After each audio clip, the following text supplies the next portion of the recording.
So we're just waiting on Stephen. Yes, Have you had any contact with him? Did he? I haven't. Hey, all, I just wanted to let you know this is Carol. We're live on YouTube now, so Okay, thank you.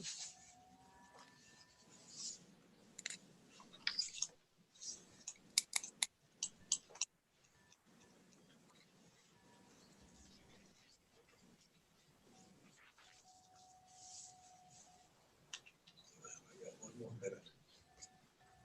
What time do you have 10 o'clock yet? I have 10. Yeah. Okay, let's go. Welcome to the Illinois University Board of Trustees full board meeting.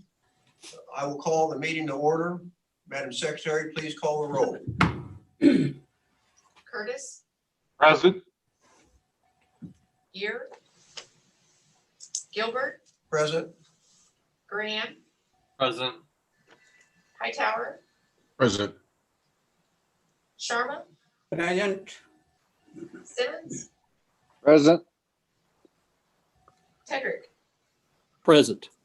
A quorum is established.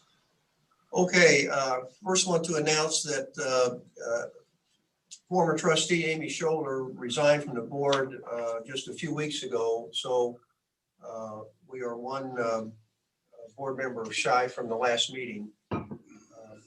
But just wanted to make that announcement that Amy Scholler sent her letter to the governor and resigned a few weeks ago. The first item on the agenda is the presentation of the Lyndall W. Sturgis Memorial Public Service Award. In 1979, the family of the late Lyndall W. Sturgis established an endowment to fund an award to recognize the contributions of an SIU Carbondale employee to his or her community, contributions of his or her community, the area, the state, and the nation. Mr. Sturgis served as a member of the Illinois Teachers College Board from 1941 to 1949. He served on the first SIU Board of Trustees after SIU attained university status in 1949 and was elected chair in 1969, serving in that role until his retirement from the board in 1971. The award carries a $750 cash prize, a plaque, and the recipient's name will be engraved and added to the Lyndall Sturgis Award plaque displayed in Anthony Hall. The recipients of this award distinguish themselves through their dedication to serving others. The same is true of this year's recipient. And this year we are recognizing Dr. Wesley Calvert for public service. Wesley Calvert is a Carterville, Illinois native who lives a few blocks from where he grew up. He is an associate professor and director of the undergraduate studies in SIU Carbondale School of Mathematical and Statistical Sciences. He is passionate about teaching mathematics to students from diverse backgrounds, both on campus and in the community. As a volunteer for the Boy Scouts of America, he used his mathematical expertise and his world cultural experiences to establish the first award to focus on math in the Scouts Nova program called Fearful Symmetry. The award allows 1.2 million Cub Scouts, boys and girls in grades 2 through 5, to explore concepts of symmetry, drawing from a variety of cultures. In addition, Wesley Calvert is an active volunteer for the Crab Orchard National Wildlife Refuge and a member of its Friends Governing Board. He has served as a member of the Family Scholarship Committee, a leader in his local Lions Club and Illinois High School Association certified referee for local high school and youth football leagues. He also has fulfilled many responsibilities for the Craneville Baptist Church. Reading all this, I don't know how he has time to teach. Here's a plaque that Dr. Calvert will receive. I doubt if anybody can really see it from here, but there's a plaque that he will receive. Mrs. Pam Pfeffer, the granddaughter of Lyndall Sturgis, and her husband Phil Pfeffer had hoped to join us by Zoom today, but they were unable to do so. We hope to celebrate Dr. Calvert's accomplishments in person, along with the 2021 award recipient and past award recipients at a breakfast sometime in 2021. The Pfeffers attend that celebration when they are also able to do so. We will next close the meeting and go into executive session. I move to close the meeting to the public for the purpose of considering pending, probable, or imminent court proceedings against or on behalf of the board, appointment, employment, compensation, discipline, performance, or dismissal of specific employees, and review of executive session minutes. The relevant sections of the Open Meetings Act statute that allow for closed sessions are 5 ILCS 120/2 C1, 11, and 21. Do I have a second? I'll second it, but I also want to say congratulations, Wesley Calvert. Good job. All right, we have a second. Mrs. Whittington, please call the roll. Curtis, Yes. Gear, Yes. Gilbert, Yes. Graham, Yes. Hightower, Yes. Sharma, Yes. Simmons, Yes. Hendrick. Yes. Okay, before we go into executive session, this Board of Trustee meetings is being conducted remotely. And it's been pursuant to the governor's executive orders. And Luke, do you want to explain how we were able to do this by remotely versus the in person? Certainly, Mr. Chair. Thank you. As has been our practice now with most of the meetings this year done remotely, the Open Meetings Act was changed, amended this fall that allows for remote meetings. Previous to that, it had been allowed by executive order, but they amended the statute itself when there's an executive order or declaration of emergency in place like we have now. So we're able to proceed remotely. Okay. So we are going to move into executive session, and the plan is that we will start our Zoom video conference, the regular board meeting at 11 o'clock. So we will be back in full session 11, but we will now adjourn to the president's office for our executive session. They have phone numbers to call in. Yes. Okay, all right. We will stand in recess.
Maybe I should stop video here for now. Seems to be quiet, doesn't it?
think it's showing, it's just not on yet. Okay, well, can I go? Without Dr. Hightower here, Or do we have a quorum? we don't. We don't? Here's Now how we we do. do. Okay, Okay, we can go now? 1, 2, 3, 4, 5, yes. Okay, we're back in session after our executive session. And I move that the full board meeting recess and reconvene at the conclusion of the board's finance committee meeting. Do I have a second? Second. It's been moved and seconded that the meeting be recessed and reconvene after the board's finance committee meeting. Mrs. Whittington, will you please call the roll? Curtis, Yes. here, Present. Gilbert, Yes? Graham, Yes. Hightower, Yes. Sharma, Yes. Simmons, Yes. Tedrick. He's there. He's I there. see him. He's muted. Okay. He's the one that seconded the motion. So, It was John Simmons. Okay. okay, the first committee meeting is that of the executive committee.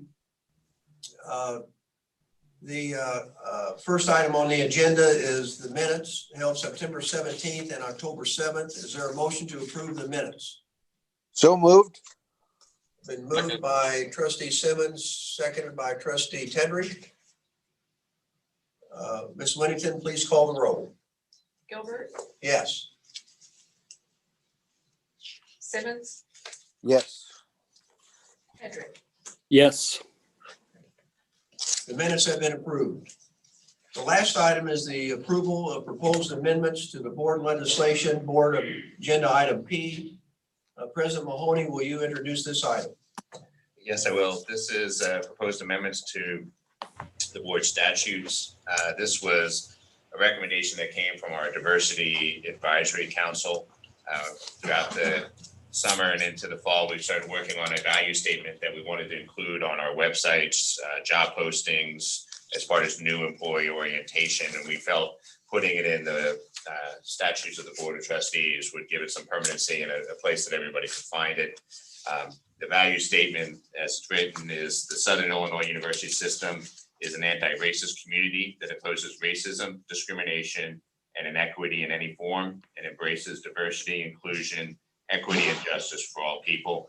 This comes as, again, a recommendation from the Diversity Advisory Council to me, and then a recommendation from me to the board. Okay, is there any discussion? I move approval. Second. It's been moved and seconded that the proposed amendment to the board legislation be approved. Mr. Whittington, please call the roll. Gilbert, Yes. Simmons, Yes. Tedrick. Yes. Okay, this item has been Dr. Mar- approved by the executive committee. If there's no further business before the executive committee, this committee is adjourned. The next meeting is the Academic Matters Committee meeting. Dr. Hightower, will you proceed? Thank you, Mr. Chair. The meeting of the Academic Matters Committee is now in session. Announcements, Dr. Gupchuck. Yes, thank you, Dr. Hightower. I have a few announcements. The fall 2020 semester has been a very productive one in spite of the COVID pandemic. Our faculty, staff, students have done an admirable job in adjusting to the changes, and we've been able to maintain high academic standards throughout the system. I would like to highlight two examples of collaborative efforts across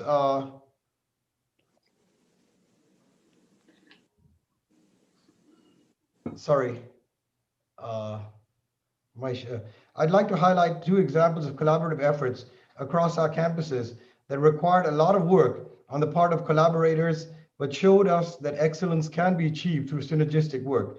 The first collaboration was a Global Fusion Conference, a collaborative effort between SIUE's Mass Communication Department and the College of Mass Communication and Media Arts at SIUC. It was co-organized by Lisa Bruton of SIUC and Musonda Kapitamayo at SIUE. Under the theme Invisibility in Global Communication, Connections and Inequities, the conference saw 67 presentations over 3 days, with participants drawn from the United States as well as 11 different countries. The SIU system provided some funding assistance, which sponsored this film screening of 12 Days in Ferguson, a documentary made by an SIUC alumni, Fareed Alston, highlighting Black Lives Matter and global anti-racist movements from Ferguson, Missouri to Cape Town, South Africa. The second collaboration was a webinar, Election 2020, What's at Stake, and featured SIUE and SIUC political science faculty who identified key issues and important takeaways in the November 3rd election from the local to the national and international levels. It took a lot of work to put these collaborative efforts together, and I commend the faculty. Partnerships are built in decades, not months or years, and we have made a strong start. I look forward to more partnerships across the system. The Illinois Board of Higher Education has been focused on developing their strategic plan. At this point, 3 top themes have emerged, and they are cost, equity, and enrollment. The IBHE also has an effort to create a common application for all public four-year universities. We will be nominating representatives from SIUC and SIUE to serve on the implementation team. Our strategic plan is progressing well. Since the last board meeting, the committee has been hard at work.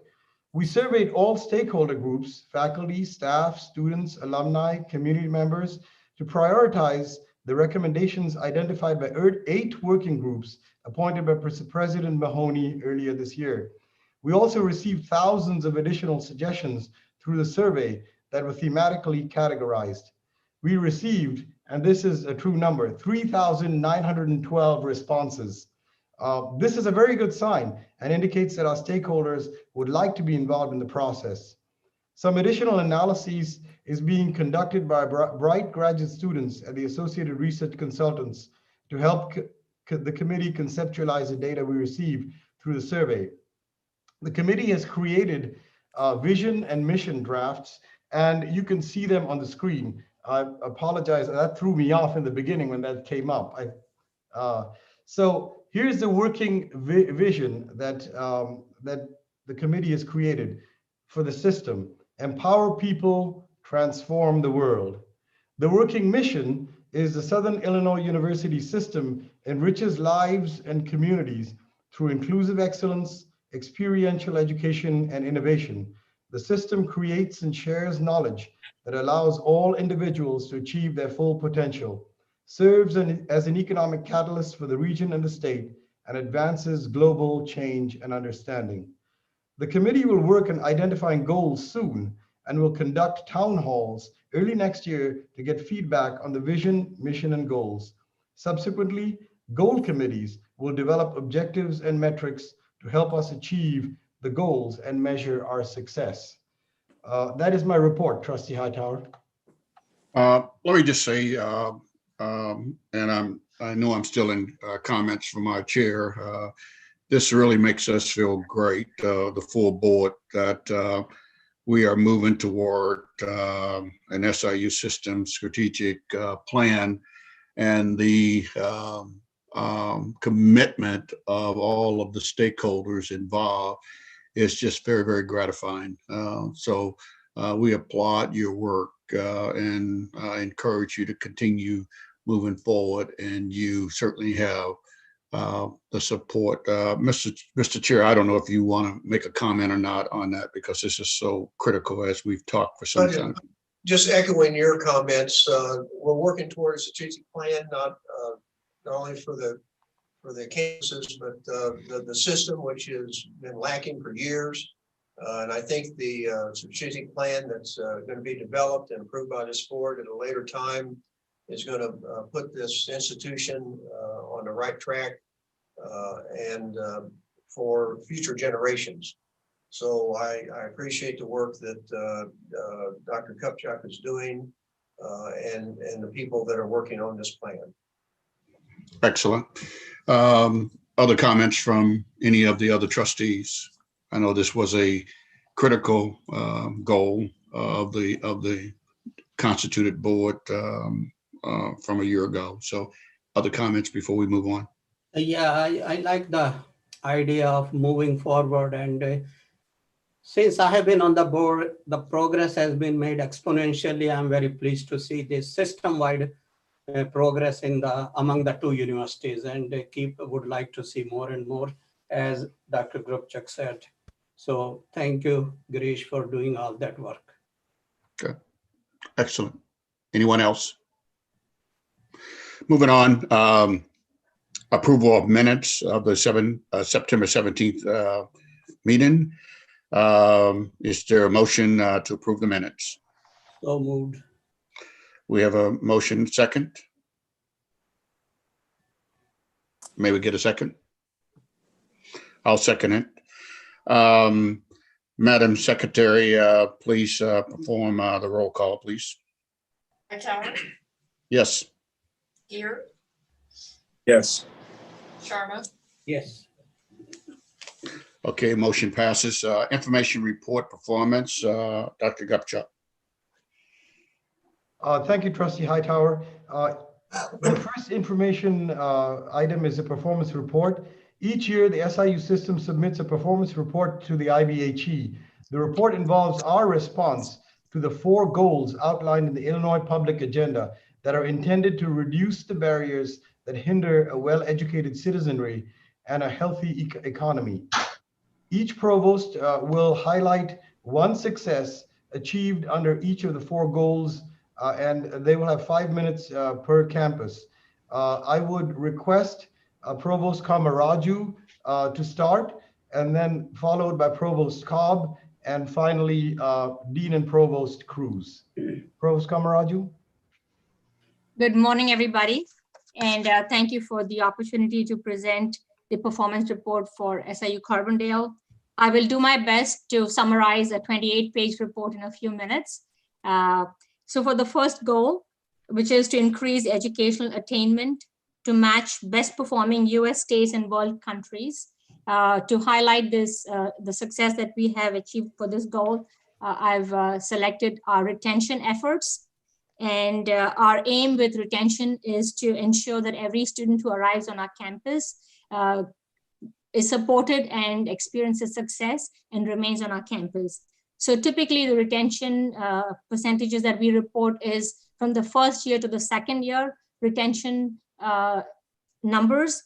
So for fall 2020, from fall 19, the students who came in fall 19 and continued into fall 2020, our number was 80.6%.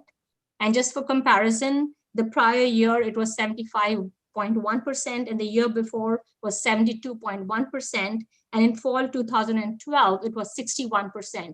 So as you can see, we have made a lot of gain. We're still not perfect. It's not 100%. We're at 80.6%. But as a comparison, the national average reported by the National Student Clearinghouse Research Center for the years 2009 to 2017 was 73.5%. So our 80.6% compares well. And so the question might be asked, like, what has helped us to make these gains? And we believe that there are many, many things that we are doing, but if you were to summarize it, is our efforts to engage our students as soon as they arrive on our campus through our revamped University 101 course that connects our students immediately with the academic homes, as well as the many living learning communities that are there in housing where students live, if they choose, with majors that are similar to themselves and have an opportunity to make connections with their peers very early on. We also have a monitoring system through the EAB's early warning system, where students during the first semester, every few weeks, we receive reports of students who may not be attending class or who may be struggling, and then we reach out proactively to the students and see how we can help them. We also do our best to provide lots of practical experiences for students through internships, the McNair research opportunity, the REACH, study abroad, and resident student organizations. And lastly, we do our best to provide as much support as possible through our tutoring center, the academic peer associates who are in the residence halls, as well as the First Saluki Center, which I would like to highlight a little bit more in my next comments. So as an example of our retention efforts, I'd like to illustrate the work of the first Saluki Center, which is supported by a $500,000 grant from the foundation. And we recognize that about 41% of our students are first generation. And so this center has been around for about a year. And to highlight some of its efforts, they have introduced a peer mentoring program, and there have been at least 130 mentees. And a survey of the mentees indicated that they felt supported in learning about the important resources on our campus, feeling welcomed and connected and supported, and that they were able to monitor their academic performance, and they would certainly recommend the First Saluki Center to their peers. This center also has welcomed walk-up visits. There were about 400 visits this past year. And the center also provided book and tuition assistance to over 50 students to the tune of $35,000. The center also has provided many virtual workshops because of the pandemic, and there have been at least 35 such workshops with 300 participants. And these workshops have included study strategies, career exploration, beating the blues, stress management, financial literacy, and so on. So this concludes goal 1. For goal 2, which is to ensure college affordability for students, families, and taxpayers, we are highlighting some of our efforts to make college affordable. So since 2018, we have maintained the same tuition rate. And since fall 2014, the mandatory fees have also remained the same, except for the refundable health insurance fees. Since 2017, we have made the in-state tuition rate available to students from anywhere in the country. And since fall 2020, our admission is now based on a high school GPA of 2.75, and standardized test scores are optional. For fall 2021, we are pleased to provide the Saluki commitment to students, which is essentially families who have an annual income of $63,575 or less. We provide the last dollar support in addition to the grants that they might get. Any gap is covered by the university, and we have also extended it to transfer students through the Saluki transfer commitment. Other highlights are that about 88% of our students receive some form of financial aid. And to give an illustration, just for our academic scholarship, which are merit-based and include the Dean's, University Excellence, Chancellor, Dean Transfer, Transfer Achievement, and the Provost Scholarship. Just to give you some data, in fall 2019, these academic scholarships supported about 15% of our students, which is 1,765. And we gave out about $9,774,000. These students represented 31 states, although 80% came from Illinois. And 20% of these students did have alumni who were parents who were alumni. And this number included 14% students of color. The fall 2020 pattern matches almost identical. We have 1,761 students. And since this only represents fall, it is $5,767,000. Again, 30 states, the students come from these 30 states, including 80% from Illinois.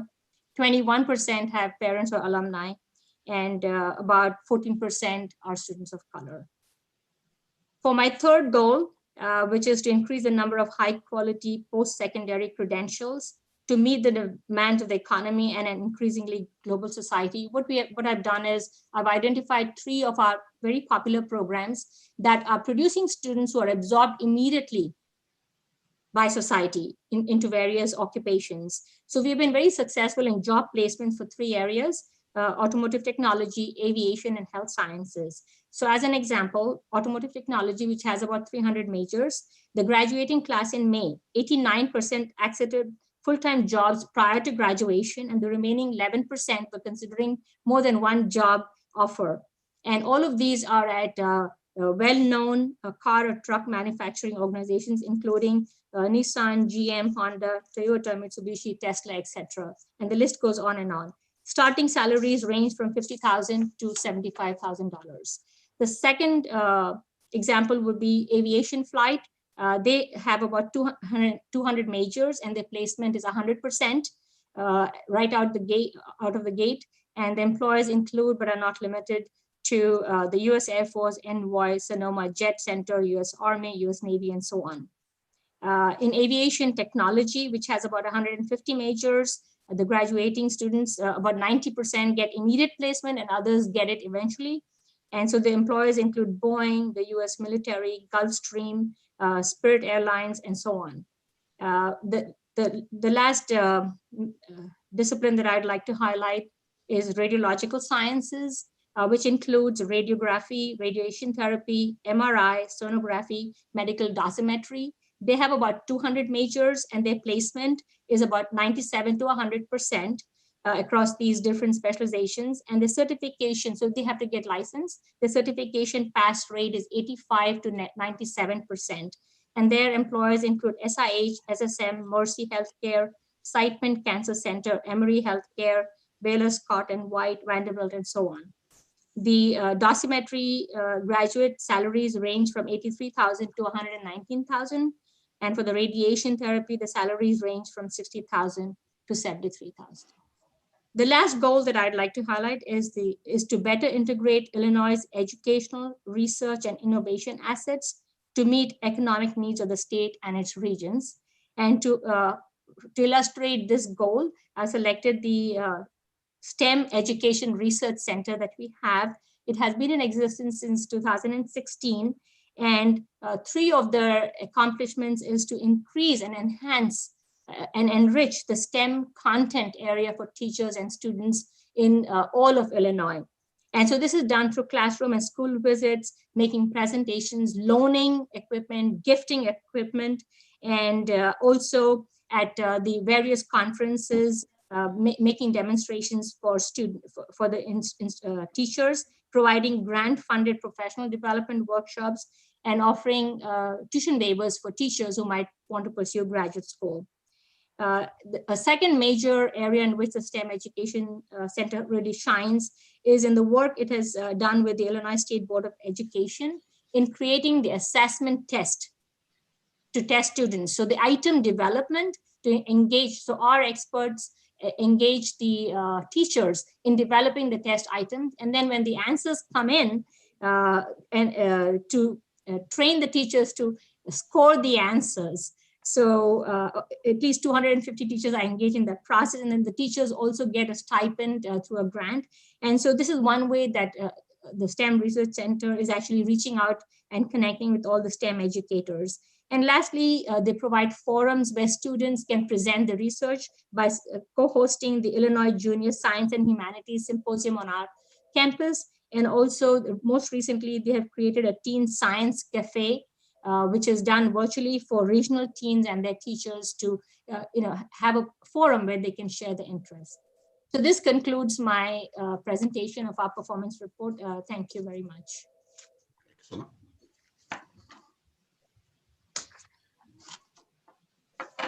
Provost Scott? Good.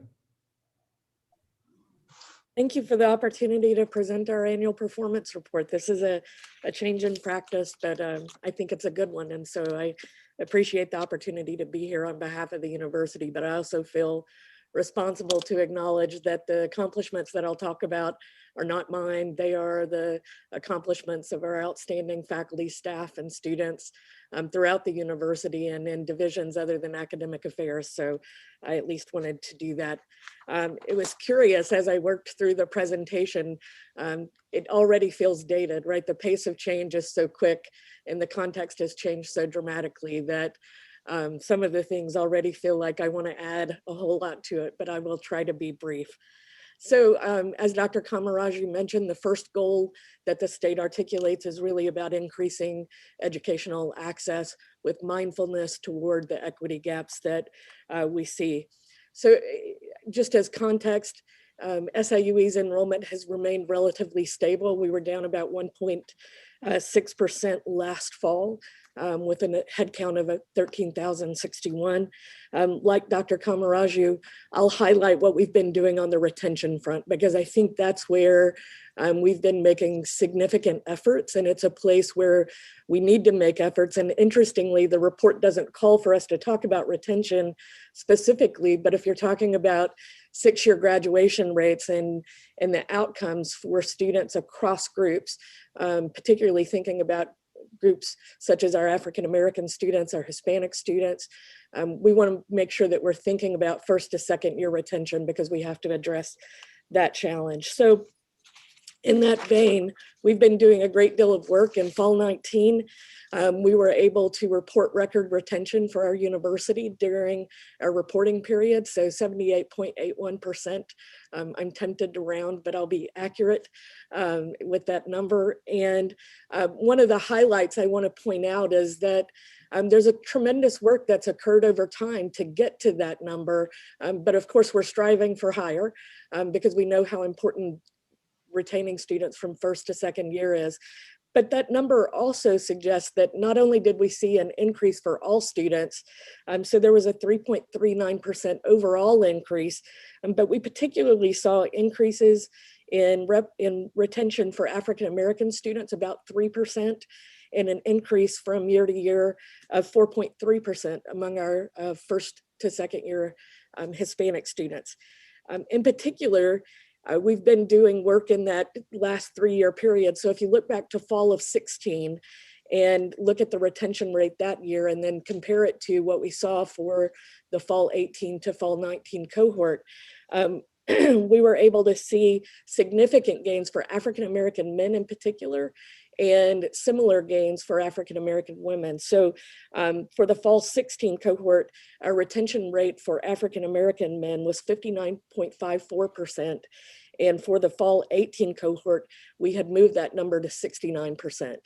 And so I think there's a lot of hard work that went into that and a lot of effort that we still need to build on, because parity is what we're looking for, right? We're looking to really close that gap. So if you think about some of the things that were in the report, we talked a lot about the programs we've developed. So we've been doing an assessment of equity gaps in our high impact practices. We've developed a number of programs to help ensure that all students have access to excellent opportunities for those high impact practices and for mentoring from day one throughout the program. And so it's taken collaboration across student affairs, academic affairs, and enrollment management to make some of these shifts, but we're really proud of the work that we've done in that area. And I will move on because I get excited about talking about those programs, but I want to make sure that I am respectful of the time. But if you have questions, I'd be thrilled to talk about the work that we've been doing on that front. The second goal the state articulates is really about affordability. And I think that the people on this call are aware that SIUE has long been recognized for its affordability. And that's a commitment that we've maintained, and we've maintained that affordability even in the midst of increasing budget pressures given the state's situation. And so that affordability and access, I think, go hand in hand. And while we've been able to stay among the most affordable in the state, it's also been a way to highlight some of the programs that we have. So our nurse educator program is nationally recognized for its affordability. And I think, as Dr. Kamaraju mentioned, some of the system changes we've made help bolster that opportunity to address the needs of our students. We have students who come in and their families don't need to file a FAFSA. And we have students who have zero expected family contribution. And so we need to be able to serve students across that spectrum. And I'm really excited about the SIU system commitment and the SIUE commitment to closing that gap for Pell eligible students and for students whose household income is under the threshold. So we're excited about that, the move to test optional admissions and our move to our test optional scholarship program, I think also will help address that issue of affordability, access, and addressing the kinds of equity gaps that we have. Goal 3 is about increasing the number of high quality post-secondary credentials, but also addressing areas of critical need. And I think this is a place where we could highlight a lot of outstanding achievements. I hope that you noticed the incredible pass rates of our programs in the health sciences and in other areas. But I really want to talk about nursing just a little bit, because I think that's a place where I'd like to highlight. Here we have a statewide national critical shortage area, and the work that we've done in that area I think is innovative and a real model for our institution, and I hope beyond that. So SIU is recognized in our region as a leader in producing baccalaureate degrees. And we take that role and responsibility very seriously. We've certainly seen graduate and professional enrollment grow over this period as well. But the work that we do in producing baccalaureate degrees is really important to our region and to the state. But in particular, if you look at the graph in the report that talked about nursing, you can see we've had record enrollment in nursing, but we have also really worked hard to help move nurses into the workforce, particularly bachelor's qualified nurses. And so in 2015, we conferred 288 baccalaureate degrees in nursing and 70 graduate degrees in nursing. In FY19, we conferred 79 graduate degrees in nursing and 467 baccalaureate degrees. So over that short period, you can see that significant growth in the nursing degree production that we've been able to achieve. There's a similar pattern among STEM degree conferrals, but perhaps not as sharp. But one of the things I'd also mention is our Dean of Nursing, our nursing faculty, our leadership team, they have not been willing to settle, right? They are constantly innovating. And so they recently in fall of 19 launched the accelerated undergraduate to graduate nursing options. And we worked with community college partners to co-brand these opportunities and to market these pathways to potential transfer students. We've talked to hospital partners, and we see it as a way that if students can envision a path to their graduate degree through our undergraduate programs or through our degree completion program, that it presents tremendous opportunity. So we're really excited about that program. And then goal 4 really focused on integrating Illinois educational research and innovation assets and meeting economic needs of the state. It's hard to figure out which part to highlight, but I'll highlight just a couple of things quickly. SIUE, even though when you look at the appropriation percentage as part of our total revenue, it's quite low among peers. But we've still done amazing things due to the outstanding work of our faculty and staff. And so I think it's also just important to recognize that that comes with tremendous attention to good stewardship and to creating efficiencies where we can. So in the IBHE's most recent cost study in FY19, it showed that SIUE produces a credit hour at 80% of the average state-weighted credit hour per cost. And I think that is a testament to the hard work that we do to be careful stewards of state resources and to meet students' needs in excellent but appropriate ways. And then I just want to quickly highlight, we recognize that the state can't fulfill all of our needs. And so later, Dr. Weinberg will talk about the work that we've been doing to generate grants and contracts, but also over that period, you see this nice increase in our endowment total. And I think there are some really great highlights that you can see where we've been able to match community friends and corporate partners to the needs of our engineering program. So you could see the Fowler Student Design Center, the work that Ed Grady and Ralph Cordy have invested in supporting our university and the School of Engineering in particularly, and then most recently Enterprise Holdings and their investment in our atrium and our School of Engineering. So it's just one example of the great work that our foundation and our deans and our university has done to try to create opportunities for our students and not just rely on additional state funding to do so. So there are lots of exciting things to highlight, but I hope that that shares some of the good stories that we have. And I sincerely appreciate the time to talk with you, and I'm happy to answer any questions. Provost Cruz. Thank you very much. For my report, if you'd look at page 50 of the performance report in the board book, that would be useful. To cover the 4 goals, I'll talk about 3 things: enrollment, affordability, and economic impact. I'm going to focus on our students, our learners, and our graduates, and not upon the direct impact of the School of Medicine or its clinical practice, SIU Medicine, which has 285 positions and 130 advanced practice professionals. So for enrollment on page 50, you see how we've done over the years in our various areas for our learners: med students, residents and fellows, physician assistants, graduate students, PhDs, and our med prep program. I'm going to compare where we were in 2018 to where we will be in 2023 with commitments that we have. So in 2018, we were at about 830 learners total. Med students will increase by a minimum of 32 over those years with the Lincoln Scholars Program. We have new resident fellowship programs in oncology, cardiology, critical care medicine, and a new family medicine program in Alton.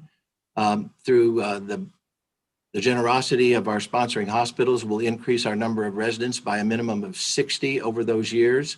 The PA program has a new Doctor of Medical Science degree for the PAs who wish to go into academics. We think we'll increase by a minimum of 60 over those years. Our new umbrella program for PhDs, we think will attract at least 20 more. And we do have a new post-baccalaureate program that's starting with the College of Agricultural Life and Physical Sciences that we think will have at least 40 and probably more. So minimum increase over those 5 years of 25%, or almost 200 learners. Affordability, well, I'll focus just on the medical students. Medical school is expensive because it costs a lot to train them. On page 49, you'll see that our median debt for our graduating medical students is $208,000. That's a lot. We know that medical students that have debts above $190,000 are less likely to pick lower paying specialties that are in great need, like primary care, psychiatry, and some specialties like infectious disease and endocrinology. Our goal is to get scholarships for all of them. Now, if you exclude the students that are in the military and those that have no debt at all, for the first time last year, every one of our students got some scholarship help, every one. Now, we didn't get everybody down to 190,000, but most of this is on the basis of foundation donors. So we're moving in the right direction with that. Now, the third one, economic impact. Every year, not every year, but periodically, an agency called IQVIA publishes a document titled The National Economic Impact of Physicians. The new one is just out and it's based on 2018 data. And it shows the impact financially that physicians have with their output, jobs created, state and local income tax, and for industries supported by them. All direct kind of financial impact. Doesn't include any multiplier effect downstream. Now, over the 50 years of the School of Medicine, we've had about 6,200 graduates from our medical school and residency and fellowship programs with the MD degrees. About 800 of those are overlapped. About 40% of those actually stay in our 66 county area of accountability or right nearby. So this economic impact, which is about 2,200 physicians in our area. The economic impact showed that every year, the direct economic impact of each physician is $3.2 million, and each physician is responsible for the creation of 17.07 jobs. So you multiply that by 2,200, that's a $7 billion impact annually in our 66 counties with 36,000 jobs created. And so we're very proud of that. We could do that analysis for other types of graduates, but I just wanted to highlight those 3 things in my report. So thank you very much.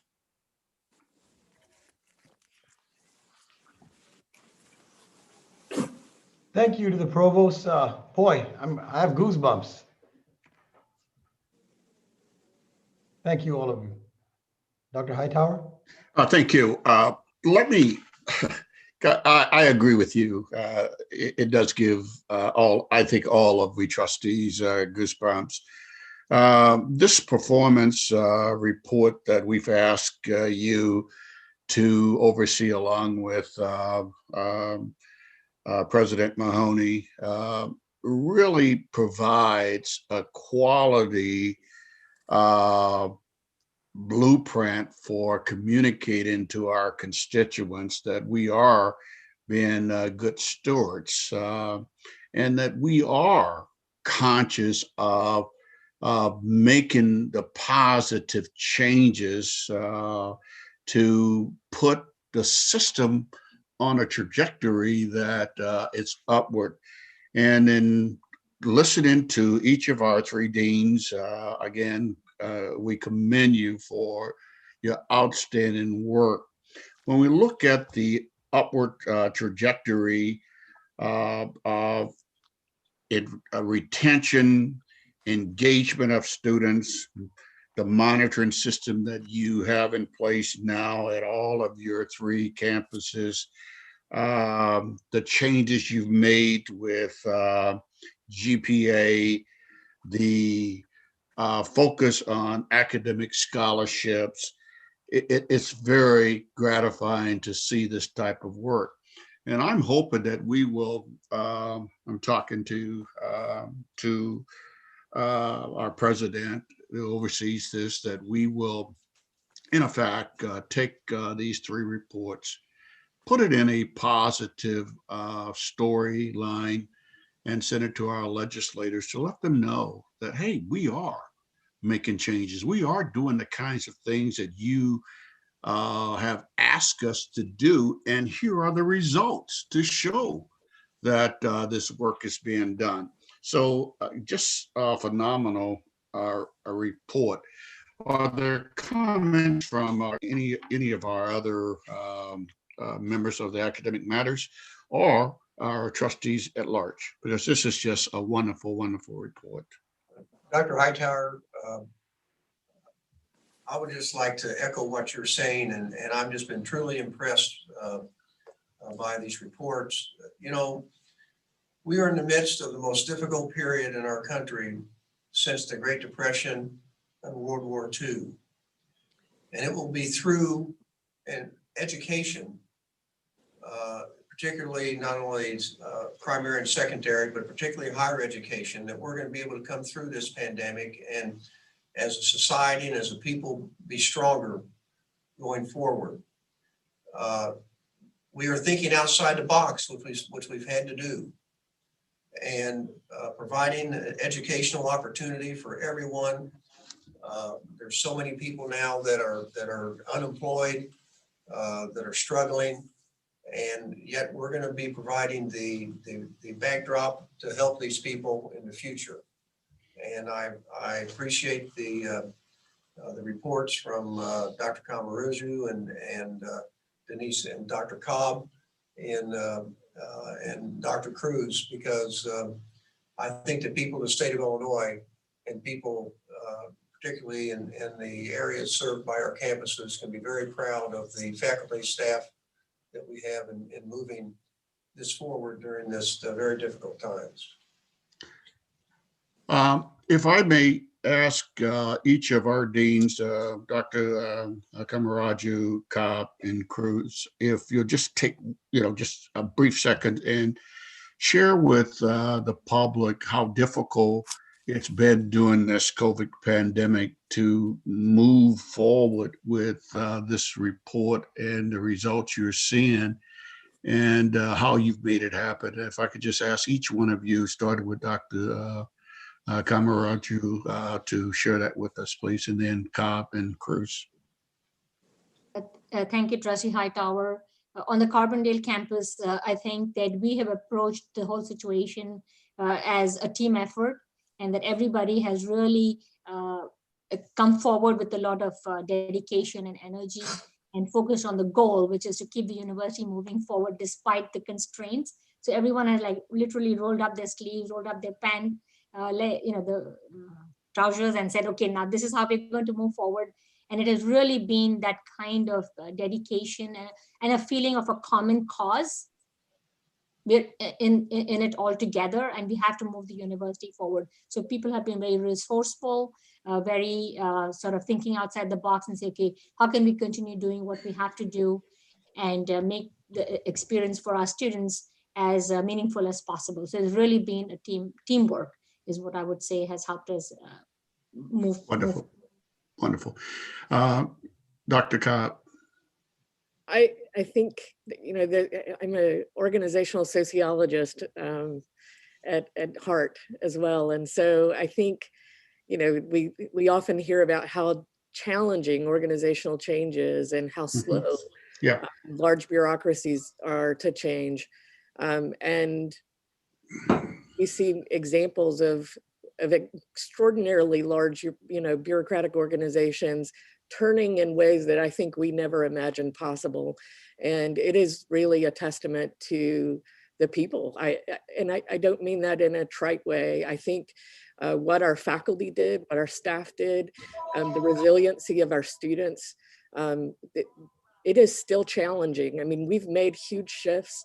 I think for us, the way in which we approached it is rooted in our kind of cultural priority for shared governance. And so we used our academic continuity task force to plan. We came up with another iteration of that group to imagine fall semester, and we will continue to work with that group on planning for the future, because we're not finished yet, but we are also committed to continuous improvement regardless of the environment. And so I think that sort of ethos of what can we do better? How can we continue to serve our students? What changes do we need to better support faculty and staff in doing all that we imagine for students, regardless of modality? I think that's there. It's just making sure people have the support and the time and recognition of how incredibly hard this has been. And I think we can't underestimate that.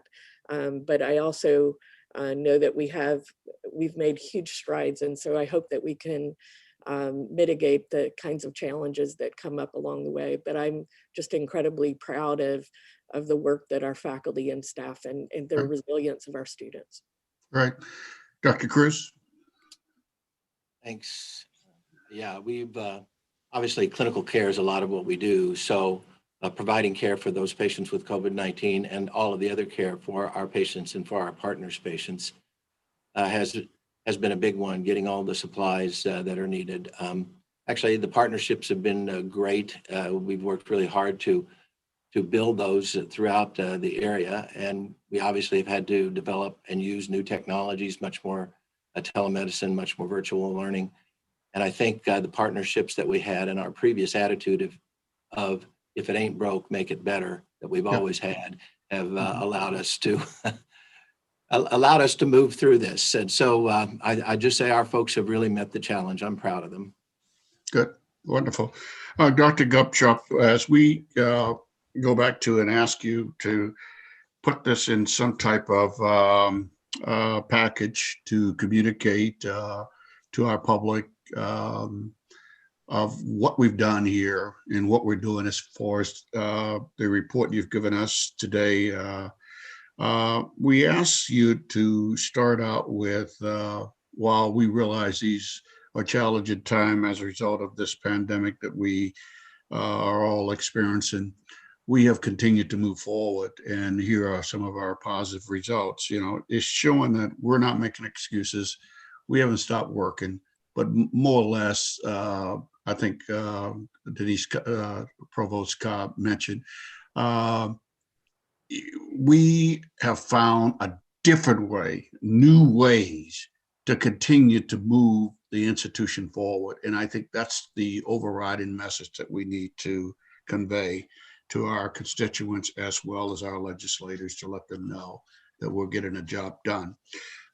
Anything else from any other comments or questions from our committee members? Yes, I would like to make a comment. I read it cover to cover and I enjoyed reading. I compliment both the campuses and Dr. Cruz under these unusual circumstances. And I had a clarification which I communicated with Girish, and I really enjoyed and comment them under these circumstances. Yes. Very yes. pleased to see that. Excellent. Anyone else? Okay, moving on. Information report, awards and contract. Dr. Gupchak.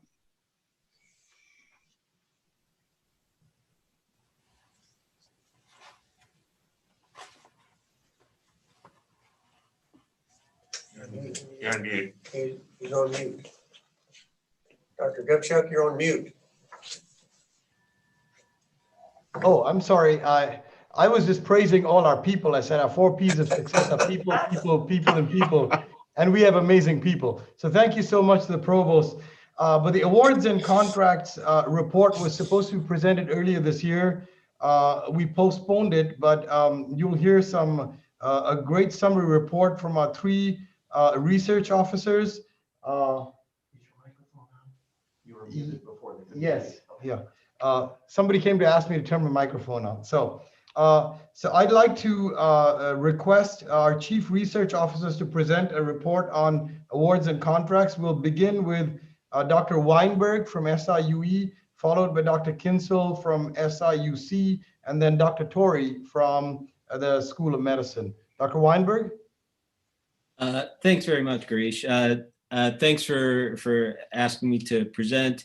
I'm surprised I'm going first because I usually end up at the end of the alphabet, but okay. So we were asked to do is present some noteworthy grants and some key grants. So the first set of grants that I'm presenting are ones that are active grants that are highlighting in diversity and inclusion. Let me report on those fairly quickly. The first is a National Science Foundation grant, advanced grant, titled Adaption Toward an Inclusive Model of Excellence. The goals are to increase diverse female faculty in STEM and social and behavioral sciences through recruitment, hiring, and retention initiatives. This is a group of our faculty that's notably led by Provost Cobb. The second grant I wanted to report on was a National Endowment for Humanities titled Society for the Study of American Women Writers Recovery Hub. In this one, SIUE will serve as a national hub for recovering works of women writers and scholarly works about women writers, and it's a collaboration across the United States of 20 scholars. The third one is a National Science Foundation grant entitled Evidence-Based Transformation of Undergraduate Field Schools to Promote Safety and Inclusivity. Its goal is the prevention of sexual harassment during undergraduate field-based courses. This is notably led by one of our research faculty out of the Center for STEM Research, Education, and Outreach. And the fourth one is a National Institute of Health grant entitled Environmental Health Investigators, Building STEM Interest to Promote Careers in the Health Sciences. And this is also notably led by one of our research faculties in the STEM Center. And then I selected a couple of grants that highlight a couple of our emerging centers. The first one is from the Center for Predictive Analytics that was recently formed. This grant is a USDA grant that is notably led by Dr. Butz Wilsmeyer, who's the director of CPAN, the Center for Predictive Analytics. It's entitled A Holistic System-Based Modeling Technique for Improved Agriculture Production System Performance and Reducing Post-Harvest Loss. And the goal is to improve agriculture production systems and reduce post-harvest loss by considering metabolic, environmental, and genomic factors. The second is actually a set of contracts from a private company called Applied Analysis Solution. This is through our Laboratory of Applied Spatial Analysis. And the contracts have a number of aims, including a 25-year assessment of grassland quality to determine the effect of management practices on declining insects populations. an analysis of water quality at river ocean confluences related to a global company's personal care products, and optimization of an EPA-based geospatial computer algorithm for assessing agriculture chemical effects on endangered species. The Laboratory for Applied Spatial Analysis has been very active in grants and contracts, and we're working towards moving it into a geospatial center for mapping and spatial analysis and research, so we can be more involved in the geospatial activities that are happening in the St. Louis region, most notably the National Geospatial Agency, which we're working on a research agreement with them to do more projects related to their activities, and also involved in a tech startup called T-Rex, which is has a space in geospatial entrepreneurship. So those are the grants I'd chosen. We also were asked about collaborative grants, and I'll go quickly through this list, and I'm sure we all share pretty much the same list since they're collaborative grants. We have 3 collaborations between SIUE and the School of Medicine. One is called Think First, which is about injury prevention program to expand teen driving educational programs in the Metro East area. Another is Trauma Recovery Centers, which provides trauma-informed psychotherapy to victims of crime and violence. And a third is an Illinois Department of Public Health asthma grant to determine areas with the highest level of asthma and chronic obstructive pulmonary disease in Sangamon County. And then we have 2 active grants between the Carbondale campus and Edwardsville campus. One is to relieve world hunger and corn protein from the Midwest to expedite the usage of distillers' dried grains with solubles as a common aquafeed ingredient to the U.S. And the second is through the Illinois Science Assessment Partnership to develop cluster items aligned to the Illinois learning standards in science. So if there's any questions, I could take them, or I'll let Gary move on.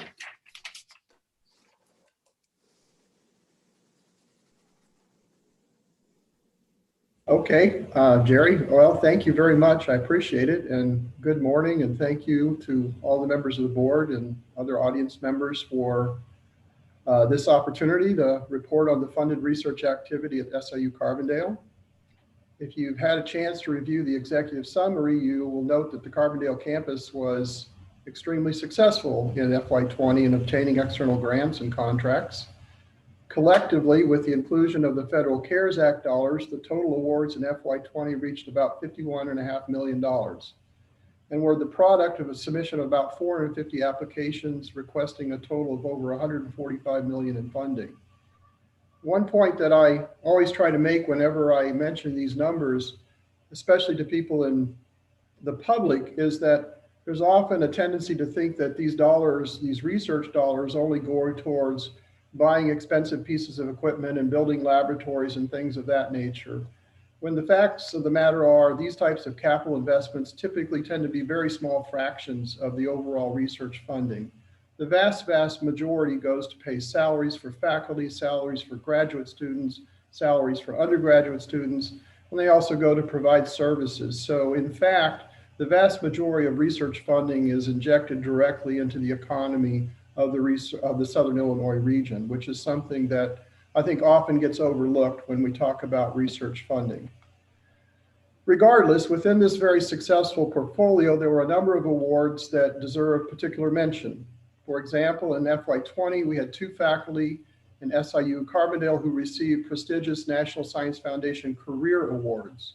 These awards are highly competitive grants given to only a small number of researchers within the first few years of taking a tenure track faculty position. The awards themselves typically tend to be somewhat in excess of $500,000 spread out over a period of 5 years. In FY20, Dr. Pravas Daria in the Department of Chemistry and Biochemistry and Dr. Arash Komai in the Department of Electrical Engineering were the recipients of these prestigious awards. In FY20, we also had 3 undergraduate students receive highly competitive NSF graduate research fellowships. Students who receive these awards are typically actively engaged in faculty mentored research projects and are committed to the continuation of their education through a doctoral level graduate program. While strictly speaking, these awards were given to undergraduate students, there is no doubt that their success was due in large part to the outstanding mentoring they received from their faculty research advisors. The student awardees were Allison McMinn, who majors in electrical engineering, Amanda Gomez, who majors in anthropology, and Haley Hostetter, who majors in civil engineering. Beyond these notable achievements, there was numerous other awards that should be highlighted. For example, Dr. Spiros Tragudis and faculty colleagues in the Department of Electrical Engineering received funding from the Illinois EPA to install a solar energy system on the roof of the engineering building. While this might seem like a pretty standard thing to do, it is actually much more sophisticated than a typical system.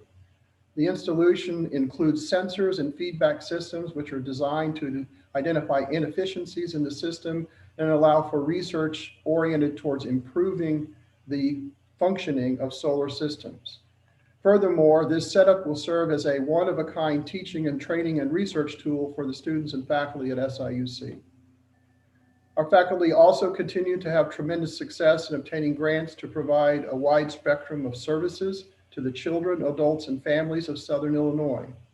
Between funding awarded for the Head Start program, the Early Childhood Prevention Initiatives, the Center for Autism Spectrum Disorders, the Talent Pipeline Management Program, and the Comprehensive Services for Individuals with Disabilities grant, among a host of other programs, faculty within the SIU Carbondale College of Education have obtained over $21 million to provide support for the people of Southern Illinois.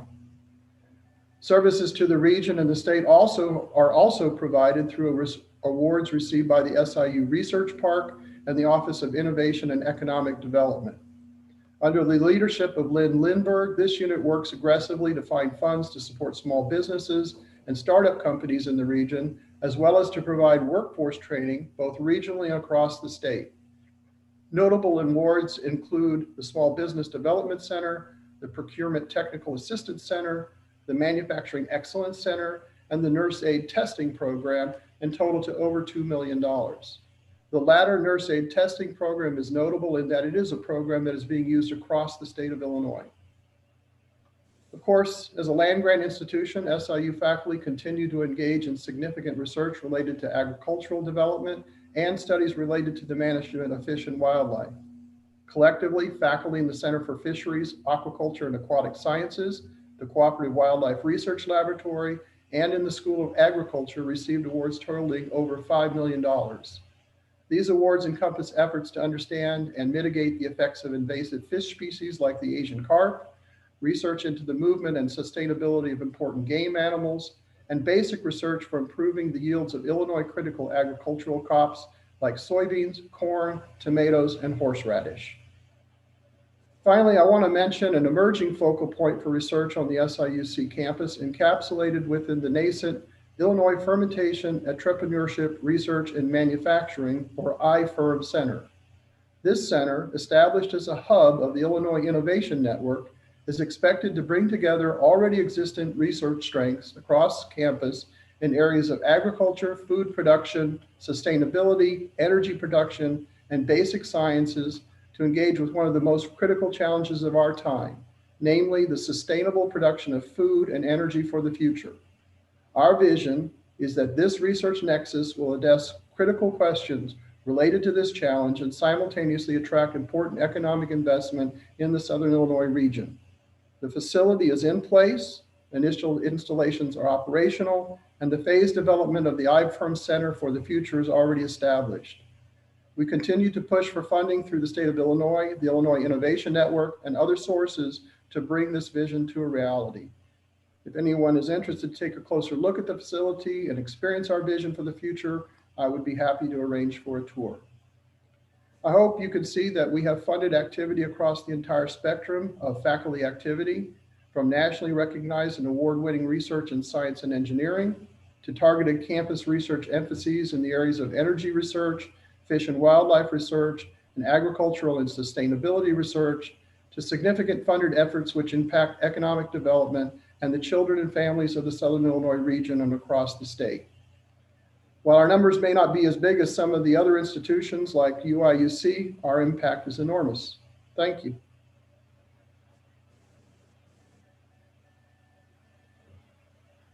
I think I can go ahead and turn it over to Dr. Torrey. Yes, thank you. So I think like my counterparts, SIU School of Medicine enjoyed a long and productive history in many areas of scholarly pursuits. Fiscal year 2020 was no different. Given our scope of work up here, most of our research is in biomedical applications, medical education, and healthcare implementation. So I've noted on my report kind of 3 areas as examples, but I really need to emphasize that I had a lot of areas I could have chosen, and I picked these 3, but there are many others. Women's health initiatives here, as well as the Simmons Cancer Institute. Our cancer research portfolio is very strong. Many others I could have chosen, but I picked these 3 areas because of their new and continuation awards in fiscal year 2020 that kind of perpetuate our collective expertise in these areas, and they will continue to guide our research efforts for years to come. So first up would be our auditory research. This is probably our most long-standing and one of our more productive areas of research at the School of Medicine. You can see the Dr. Brandon Cox, Dr. Vic Ramkumar, Dr. Don Kaspari, all of which have new or continuation awards in this area, and there are others as well. These research efforts tend to center around the basic science understanding of how hearing cells operate. That then enables us to translate into potential mechanisms to prevent hearing loss and or to reverse hearing loss subsequently later on. So I wish to highlight one person, Dr. Don Kaspari in pharmacology. He has recently renewed an award from NIH, an R01 award that, if I did my math correctly, would come out to be about 40 years of continuous support on this project. A really, truly remarkable accomplishment to have funding for that long at a federal level, such as the NIH. A second group that I wish to highlight is our Alzheimer's and neurology research group. This represents another very well-established research focus at the School of Medicine. Most of this work stems through our Alzheimer's Cancer Center, Alzheimer's Center, as well as the Department of Neurology. And you can see from the report there, we have people who are newly funded in the basic science, discovery science aspects of Alzheimer's, as well as neurological diseases. But really kind of a key feature in this area is our bedside application of our research, and that's via the numerous clinical trials that our faculty participate in. These clinical trials are run by the PIs, but are actually funneled through our Center for Clinical Research, a whole center that helps us facilitate and augment our clinical trials that are ongoing here at the School of Medicine. The third category is kind of a relatively newcomer in the School of Medicine research portfolio, and that's our public health population science research. The goal of this type of research is a little bit more broad-based and applicability to larger populations of Illinoisans, the results of which we think or anticipate will help influence evidence-based healthcare policies in the future. And as you can see from the listing there for Dr. Jenkins, Minji Lee, and Nicole Summers, much of this effort stems from our Department of Population Science and Policy, a relatively new department in the School of Medicine.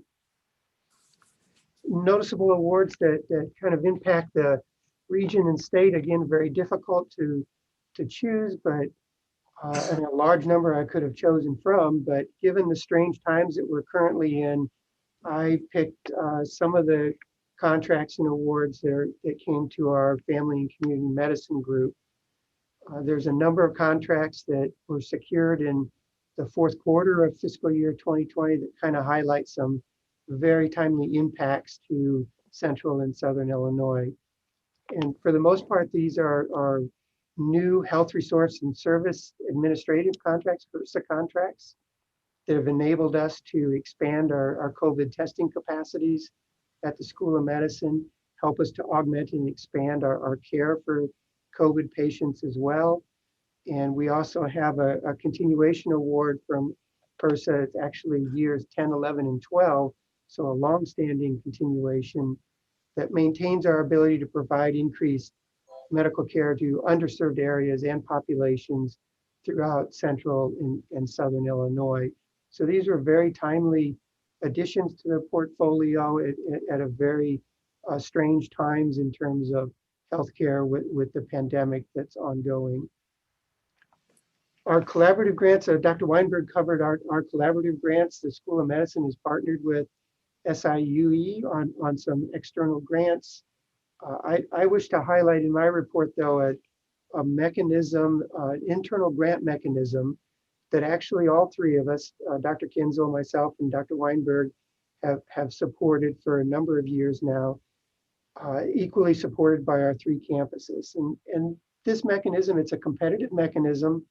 It provides seed funding from PIs from at least two, but all three campuses can be involved at once to collaborate and develop new research initiatives. Obviously, the goal of this project is to provide some seed funding for these initiatives, allow them to mature, and eventually we would hope be able to secure extramural funding that stays within the SIU system, benefits the SIU system, not only financially, but also with the scholarly recognition that comes along with such extramural awards. So in closing, I would summarize that School of Medicine is formulating our research strategic plan, our strategic plan in general. Research is a component of that. We're looking to augment, continue, and maintain our research portfolio. I think the benefits to society and healthcare is pretty self-evident with those that I listed. Those are self-evident and pretty obvious. But also from my perspective, it's the scholarly activity that allows us, and us being all three campuses, to attract and retain the best and brightest of the faculty, our researchers, and our trainees, the medical students, graduate students, postdoctoral fellows, as well as residents that come to our hospitals here. So thank you. I appreciate the opportunity to, quite frankly, boast about the good things that are going on. And I humbly admit I have not summarized all the good things occurring here at the School of Medicine, much like Dr. Weinberg and Dr. Kinzel couldn't mention all the good things that are going on. So thank you, and happy to try to answer any questions. I don't have questions other than to compliment everyone that has presented today. You're talking about uplifting and motivational and encouraging. This is what we should be about, telling our story, and it's exciting. It's really, really exciting. What I'm going to ask again, I'm going to go back and focus again on where I see as chairman the next step. President Mahoney and Dr. Gupchuk, this has been a great SIU system performance report for 2020. We've got to get this out, and we've got to tell the story. As exciting as it has been for trustees today and the general public who are listening, we have a large number of stakeholders out there who are looking for uplifting information during this terrible pandemic. This is our opportunity to get our message out through social media, through normal media channels and so on. I'm going to ask that we tie in this performance report that includes our strategic plan in progress, how we're moving on that, the information that was provided by our campus deans, and the awards and contracts that were just covered. If we do this right, we are really blowing our horn and saying that, hey, look at us now. Take a second look at the SIU system. We are moving, even during these most difficult times that this country has faced. We are still moving forward as a system. And we want you to put this together and to get this out to not only our legislators, but to our stakeholders through social media and all, wrapping up our 2020 performance system report. Questions or comments from other trustees regarding what has been covered so far? No questions. I agree with Trustee Hightower that we need to get it out and let our stakeholders know what great job we are doing, and I'm pleased. I'm very pleased. So am I. Mr. Chair, any comments from you? No, it's just, I echo what you say, Dr. Hightower, that the system is, we need to get this out to let the people know the performance of our campuses. And I cannot be more proud of the people that we have working in our system, and they're doing an outstanding job. Excellent. Then we'll move on. I know that we've taken quite a bit of time, but this is good stuff this morning. Moving to items 5 through 10, awards and degrees. Dr. Gupchup, could you cover each one of these? And we will need a roll call after each one. Or Misty, do we need a roll call at the end and include everything? Should each one of them receive a roll call? We could do a roll call for all of them together. Okay, then let's do that in the interest of time then. Dr. Gupchup. Trustee Hightower, I'm going to request Chancellor Lane to present the Distinguished Service Awards and the Honorary Degree Award. They're all from SIUC, so Chancellor Lane. Thank you, Garish, and Mr. Chairman, Dr. Hightower, members of the board. Thank you for giving me this opportunity. This is a season of thanks and congratulations, and so hopefully these are very timely recommendations to you. Dr. Bardo, who I think all of you and each of you know, a longtime SIU Carbondale person here, native, earned his bachelor's degree and doctoral degrees from SIU Carbondale. His master's degree is from SIU Edwardsville. He's excelled as a student athlete at SIU Carbondale, earning letters in basketball and competing in track. He started his career at SIU Carbondale in 1968 and retired in 2014, having been the director of the Med Prep program for almost his entire 30-year career. As a university employee and since his retirement, Dr. Bardo has been an active part of the campus and the community. In 2019, he was inducted into the Saluki Hall of Fame and the Missouri Valley Conference Hall of Fame. He has served on the board of directors for the SIU Foundation, the Southern Illinois Healthcare, and is vice president of the Carbondale Elementary School District. He is also one of my fraternity brothers in Kappa Alpha Psi fraternity, and so it's with my great honor and pleasure to be able to respectfully submit him to you for consideration of this prestigious Distinguished Service Award.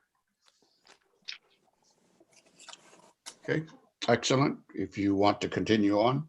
Okay. Our next recommendation for distinguished service is Dr. Terrence J. Roberts. Dr. Roberts is a graduate of SIU Carbondale, earning his PhD here in 1977. He's a native of Little Rock, Arkansas, where he was one of the Little Rock Nine, a group of African-American teenagers who challenged segregation in an all-white Central High School in 1957.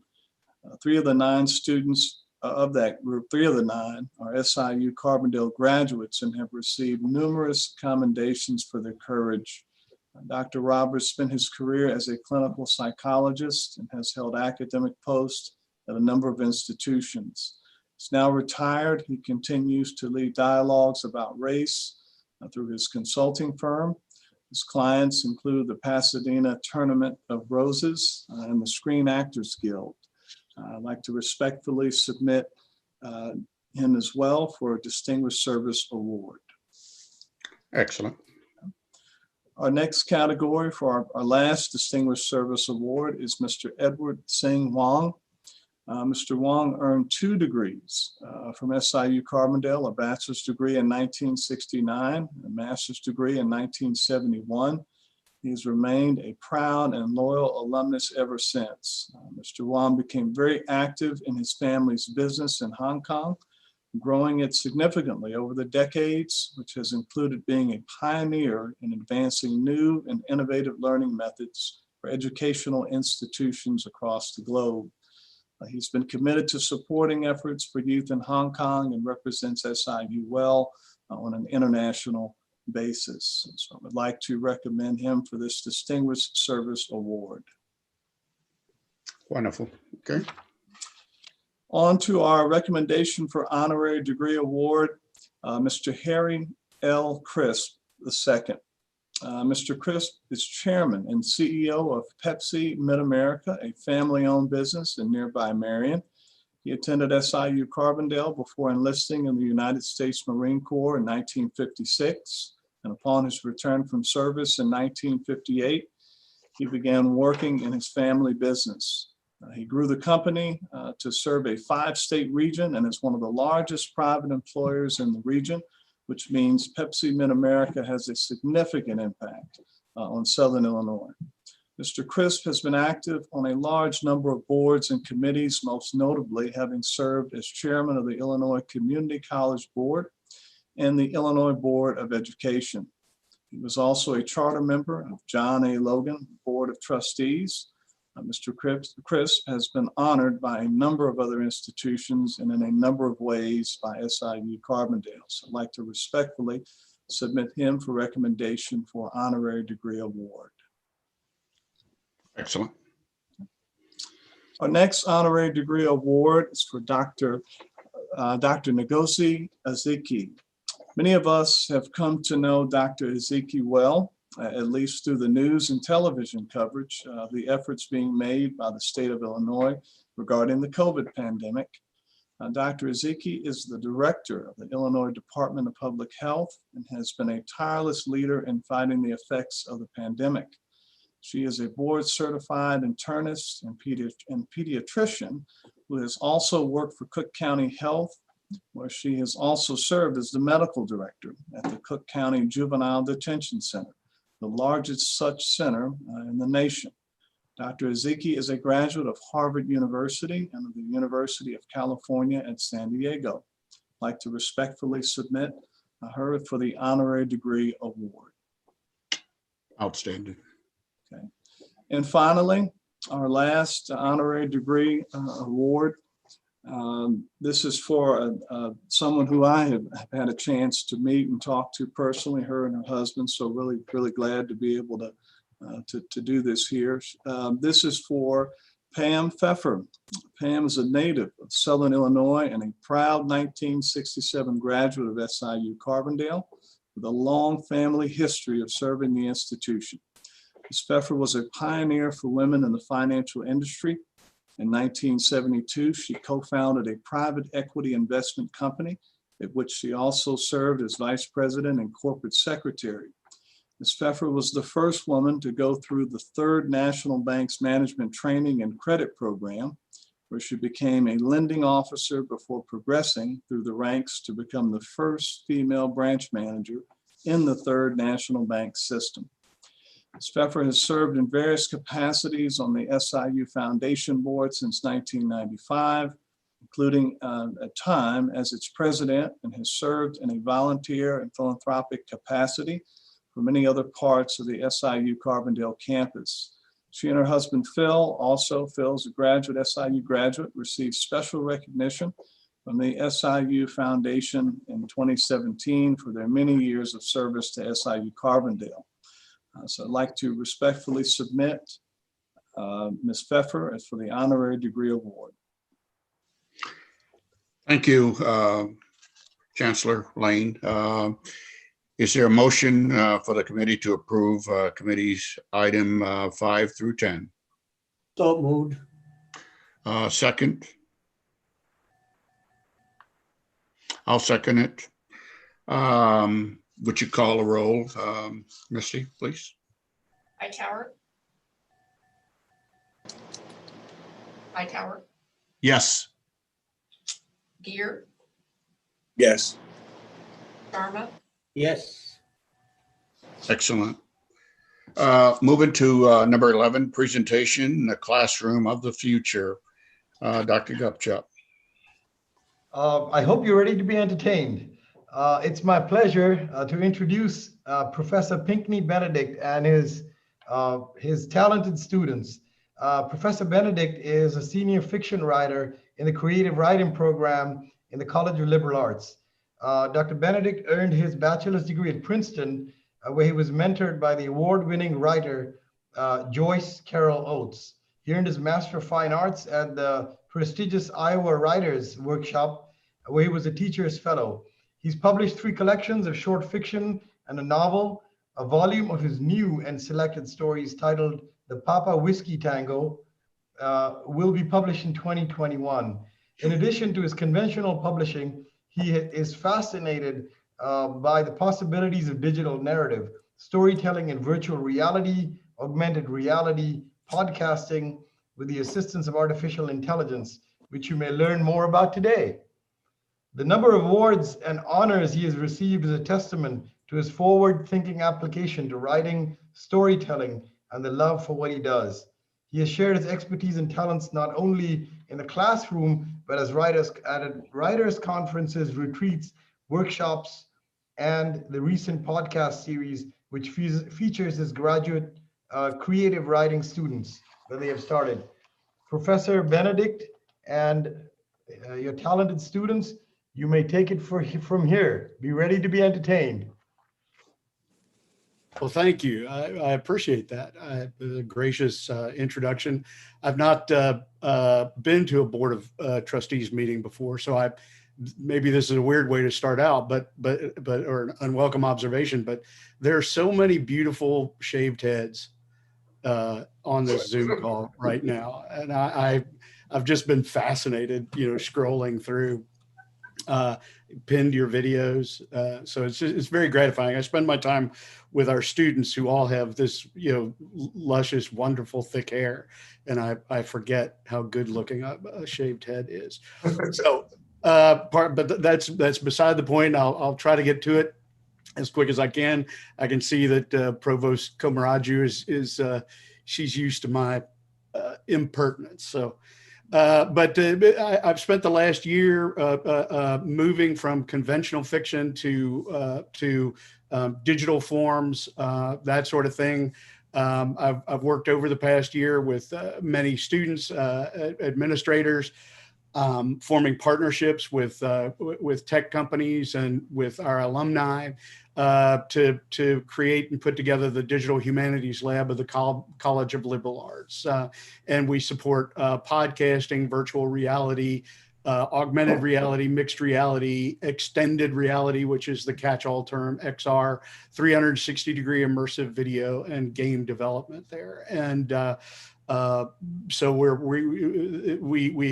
have enjoyed tremendous support from the provost, from Provost Komaraju, from the Office of the Dean of College of Liberal Arts, and from the SIU Foundation to help us make this happen, to give us a space and to give us the technology. And I will say, frankly, I mean, I'm deeply ambitious for this project. I want this lab to become a robust resource for the whole campus, not just for the College of Liberal Arts, but for the campus and for the whole system. As good as this is, and as blessed as we are to have Zoom in the current exigency, we need to get beyond Zoom and beyond two-dimensional meetings. And it's my belief that this is how we will do that. How we can become ubiquitous. We can be in one another's presence again. So I promised myself, and I will promise you, that I primarily want you to hear from my students. But I did want to post a link in the chat. This is a link to. Let me pull up everyone. This is a link to the LinkedIn profile of a friend of mine whose name is Toby Eduardo Redshaw. He's Senior Vice President for Innovation and 5G Rollout at Verizon. And he visited my honors class last week, or actually on Tuesday, to talk to them. It's a class that's essentially a futurism class. And it uses the resources of the Digital Humanities Lab. And he pointed out that virtual classrooms and virtual experience are, in his words, the material is 4 times stickier, right? That is, than a conventional, arranged by rows with a person at the front of the room. Information imparted in virtual reality experience is 4 times stickier than conventional teaching or Zoom teaching. And it's 3 times cheaper than bricks and mortar to establish and maintain. And he calls that a 12-time advantage. And he says he's a terrible salesman, but he could sell that if he were underwater. And so I'm not trying to sell here, but I believe from the folks I talk to that this is it's a profound way forward in our teaching and how we conduct business. And like I say, Toby's I've put up his LinkedIn profile, and I'm sure he'd be happy to hear from folks if you're interested. He works with Arizona State.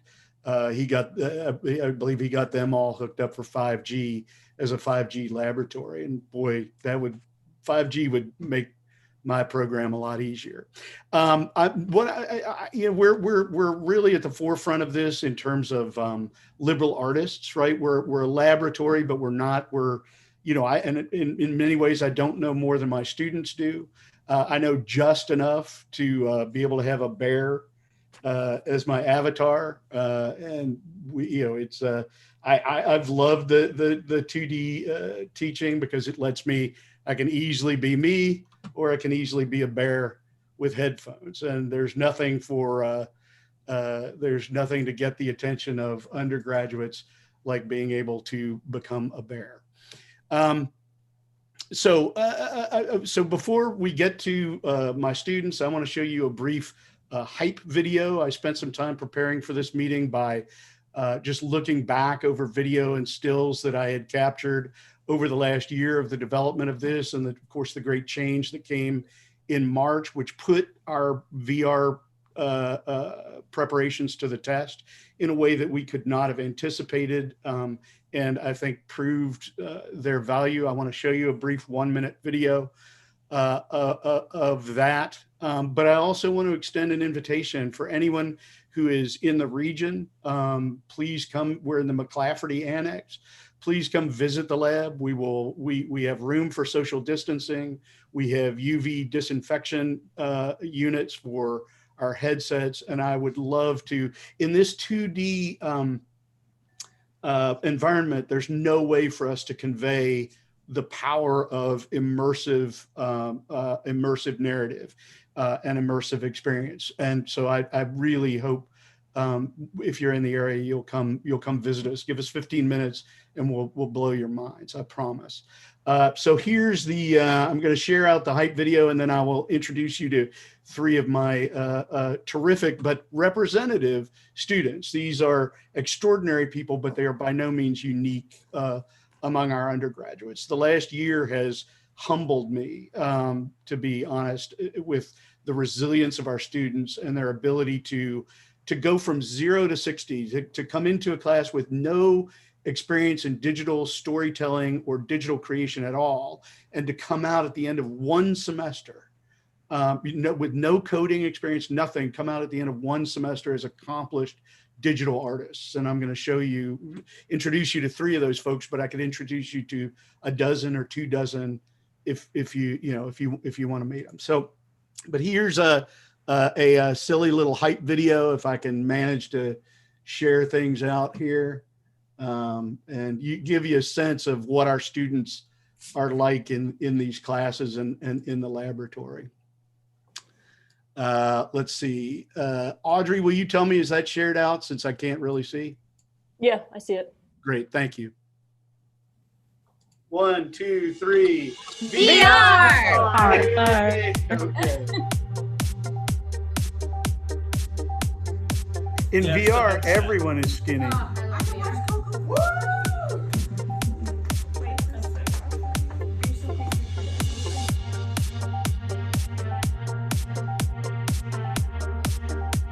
Oh, I got it. Oh,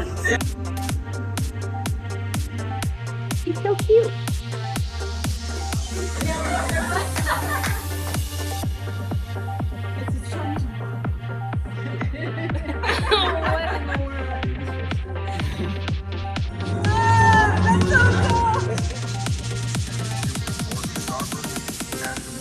Hey for VR! Hooray for VR! Why 6? This is so cool! yeah, so that's our little the little hype video I put together last night, just looking back over the past year. And I know it's a wrong thing to say because of how awful everything is, but this has been the best year of my teaching life, without any question. And I've been in the college classroom for better than 30 years now. And so and the future looks extremely bright, and we've got great students. I mean, they are amazing people. It makes me very emotional, actually. Okay, so let us begin with, and I will share out their audio while they talk to you briefly and tell you the stories of what they have done and what they have accomplished. And we will start with Lauren Stengel. Are you ready to go, Lauren? Yep, I'm ready to go. Okay, very good. So this is Lauren, and will you tell the folks a little bit about who you are and what you do, Lauren? Yeah. So hi, I'm Lauren Stengel, and I'm a senior. I'm double majoring in English literature and classics. But I've also been working with Pinckney for the past year on this digital narrative stuff. I was 26 when I decided to go back to college. And I really had no idea what I wanted to study. But it was during my time in community college that I, kind of rediscovered this love of, forgot about or put on the back burner after I got married and had kids. One of my kids was there at the end of that video, that cute little boy that you saw. That was my son. I love that. I know, me too. So I met Pinckney my first year at SIU, and he introduced me to digital narrative and, all of the opportunities that it could provide. I remember I was so mind blown that, I found out that researchers were using digital narrative mediums like VR to research, numerous areas of study. And my friend even is researching ways that virtual reality can be beneficial in the social work field. And I think that's really cool. So I had come to SIU with only, this vague idea of what storytelling was capable of, or what I was capable of doing with storytelling. And now I'm creating these digital narratives. I'm learning the basics of logic and how to build video games. And this is something that I really never thought that I'd be capable of doing before. So I think that digital narrative, especially some of these experimental uses of VR, is really helping, bridge the gap between the sciences and the humanities, like teaching us that we can learn from each other. So yeah, that's pretty much me and what I'm into. I think Pinkney is going to show a video So I'll of fire up one of the my video. digital narratives. And you can see that, Lauren? Yes. Thank you.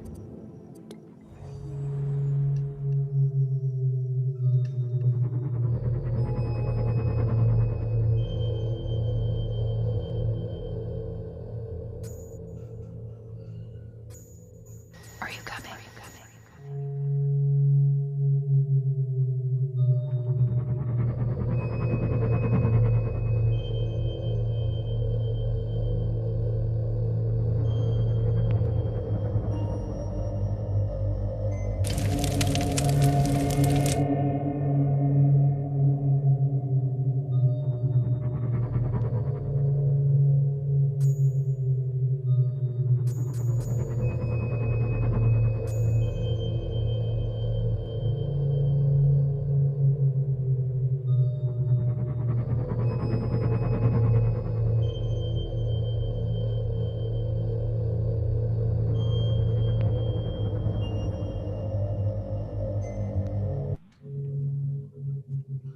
And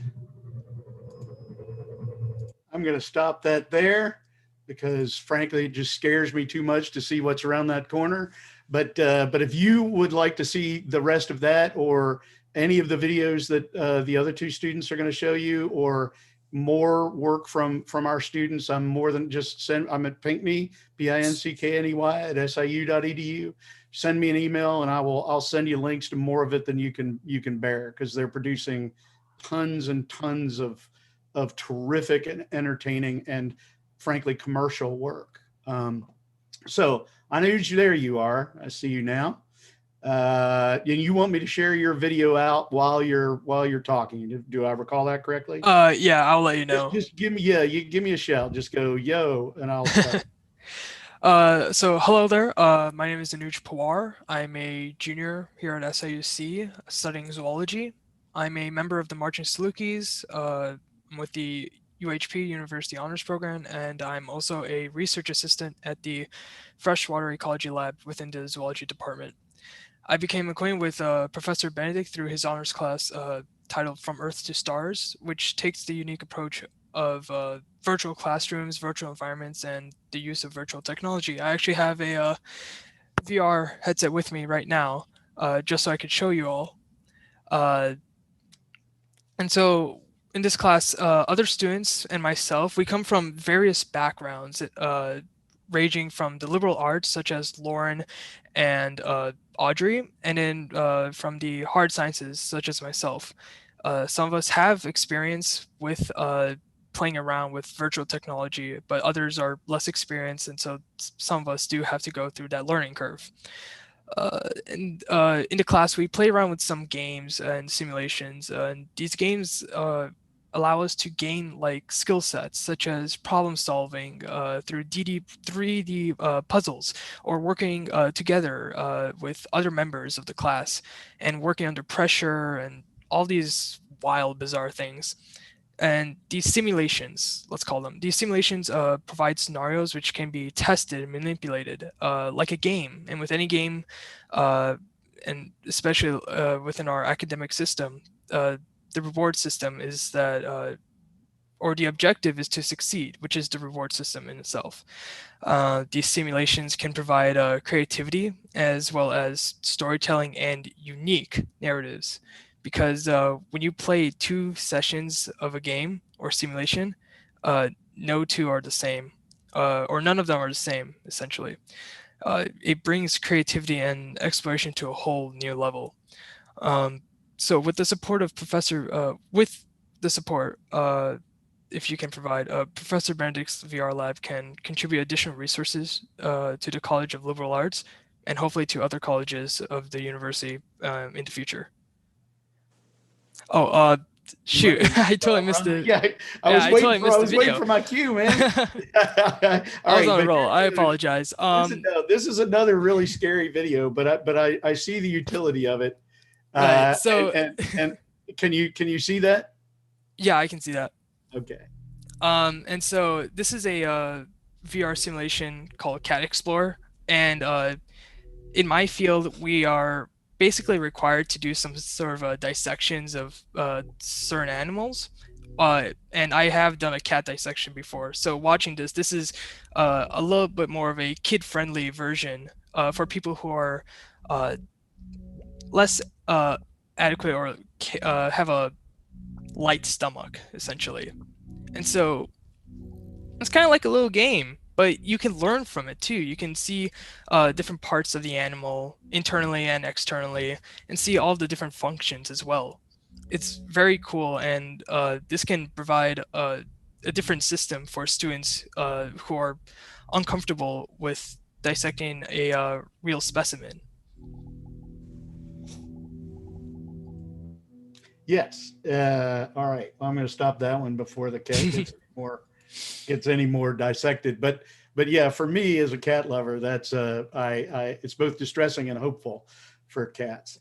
And the other thing that I will stress is that you just saw a 2D representation of that, but those experiences immersively 360, and we're about to hear about 360 video. They are far more effective and powerful than they could possibly be on a two-dimensional screen. It's not simply an amplification. It's a change in kind rather than in degree of experience. Okay, so Audrey. Hi everyone. My name is Audrey Holmes, and I'm a second-year MFA student in fiction. And just a little bit of background about me. I came into this program with a degree in English, and I had no technical or technological background with any of the mediums that we're working with. And I got really interested in digital storytelling because of Pinkney, obviously. He has a lot of tech for the use of the MFA program. And I was especially interested by the 360 camera and making 360 videos. I'm really drawn to how immersive it is. And Anuj shows you guys, but here's a headset. And I think it's really cool because you can literally just put on the headset and be somewhere else. And I think that that's just indispensable for storytellers and telling stories. During quarantine, I would just put this on and I would be able to like see different countries and how they're quarantining. And like, that's just literally not possible without that. And I think that's really fascinating. And it has been very useful for my storytelling. I've been making 360 videos that are primarily nonfiction narratives right now, like this piece that I'm about to show you all. And I also made others about like stuff that has happened at SIU, a spooky one in the basement of SIU, just a ton of little 360s. And I just like 360s. It offers a brand new way to tell stories in a way that is, I think, the most interesting and engaging medium I've seen so far. And the language for it is still being created. So I think it's also really great that as a program, we're at the forefront of creating that language, because as far as I can tell, we're one of the only ones that use this kind of tech. And just to show you all, or explain how cool it is to have this in like my, to be able to use these skills. I was reading about internships at National Geographic, and some of the requirements they have are strong storytelling techniques and knowledge of VR and 360 video making. So it's really great to see those specific skill sets that I think this program is cultivating being put to use in the professional world. Pinkney, if you want to play the video. Okay. Cool. Hey, I'm sending this to you. You via got that, the Audrey? Instagram voice Yeah, memo. thank you. Always getting a new number. I just wanted. This is a short nonfiction piece I made about my friend. Volume up. Asked if I had heard from you. Using some And so voice you And I'll be can, straight up. I told her pan what I knew. I told her around that the last I had when you've heard got the from you, headset Lonnie on. got You can taken just away look by around and DCFS you're and you got in kicked out of the shelter that because you space. broke your sobriety. I'm sorry if you didn't want me to tell her that. I was just worried about you. Could you call me sometime? Or just text me? What time is it in Chicago? Damn, it's 7:23 here in Arizona. And you know, like being a little crybaby brat right now. She's already sitting up learning how to pro. Yep, early 7:30. You 9 o'clock. Time I ever saw like a time. What that? And I thought that kill me. Saw you, and I think you did too. But I still wondered if you were gonna try and like kill me. I think about that a lot and to try to make sense of it. But I think I've just realized it doesn't make sense. It's like how I wonder where you are constantly, even though I probably will never know where you are. but I'm just gonna keep sending you these little voice memos though until you answer. And I'll be sure to never kill a cricket, just in case. So, and that's yeah. So and that's a complete arc of a story in about 4 minutes. It's very beautiful. And in VR is essentially an empathy machine, and we're exploring all aspects of it. I've got sabbatical in the spring, and one of my primary research goals in the spring is to really get this VR lab. I want it to be the best in the state, and I'd like it to be. Yeah, well, so that's enough from me and from us. But thank you all for letting us talk about this stuff. Well, Dr. Benedict, thank you for sharing with us, along with your students, just a brief preview of the classroom of the future. This is just, it's a little scary, but it's exciting. So thank you very much. Questions or comments from our committee or board members at large? Very impressive. Okay, well, moving on. President Mahoney, Dr. Gupchak, Chancellor Pembroke, Chancellor Lane, we want to thank you for the outstanding 2020 overview of the wonderful work being performed by the professionals of the SIU system. And it was a very compelling story that you've shared with us this morning. So thank you, and to all of your supporters in getting this put together. If there's no other business before the Academic Matters Committee, this meeting is adjourned. Okay, thank you, Dr. Hightower. The next meeting is the Audit Committee meeting. Mr. Curtis, you may proceed, and your only other member is Mr. Greer, because Ms. Scholler is no longer a trustee. So you may proceed, Mr. Curtis. Thank you, Mr. Chairman. Mr. Gear and I are ready to perform here. So the meeting of the Audit Committee is now in session. Could I ask Mr. Greer to approve the minutes, for a motion to approve the minutes of the meeting of July the 9th? Stephen? So moved. And I will second that. So Madam Secretary, could you please perform the roll call vote? Curtis Yes. and Gear. Yes. So the minutes were approved. Our second agenda item is a presentation of the annual activity report of the Office of Internal Audit, Compliance and Ethics by Kim Labonte, the Executive Director of Audits. I'm very honored that Kim is with us today. So this time I'm going to turn it over to you, Kim. Thank you. Thank you all for having me today. It's nice to see everyone. I don't think my presentation will be nearly as entertaining as the last one, but I will make this as quick and painless for you all as I can. As you know, we hold meetings of the Audit Committee a couple of times a year, and those are to update you on the various operations of my office. On a quarterly basis, the Audit Committee members receive a report which contains copies of all of the audits that we've issued during that quarter, along with information on our open observations. The purpose of today's meeting is to present to you the fiscal year 20 annual activity report, which was provided to the president and the members of the Audit Committee on September 18th. That report is required by the Fiscal Control and Internal Auditing Act of the state of Illinois, and it summarizes how the Office of Internal Audit, Compliance and Ethics utilizes its resources, as well as the status of the internal audit plan and actions that are being taken by the compliance and ethics functions. I'm also obligated to, by the standards, to remind everyone that this office reports functionally to the Audit Committee and administratively to the president, and that's to ensure the organizational independence from management.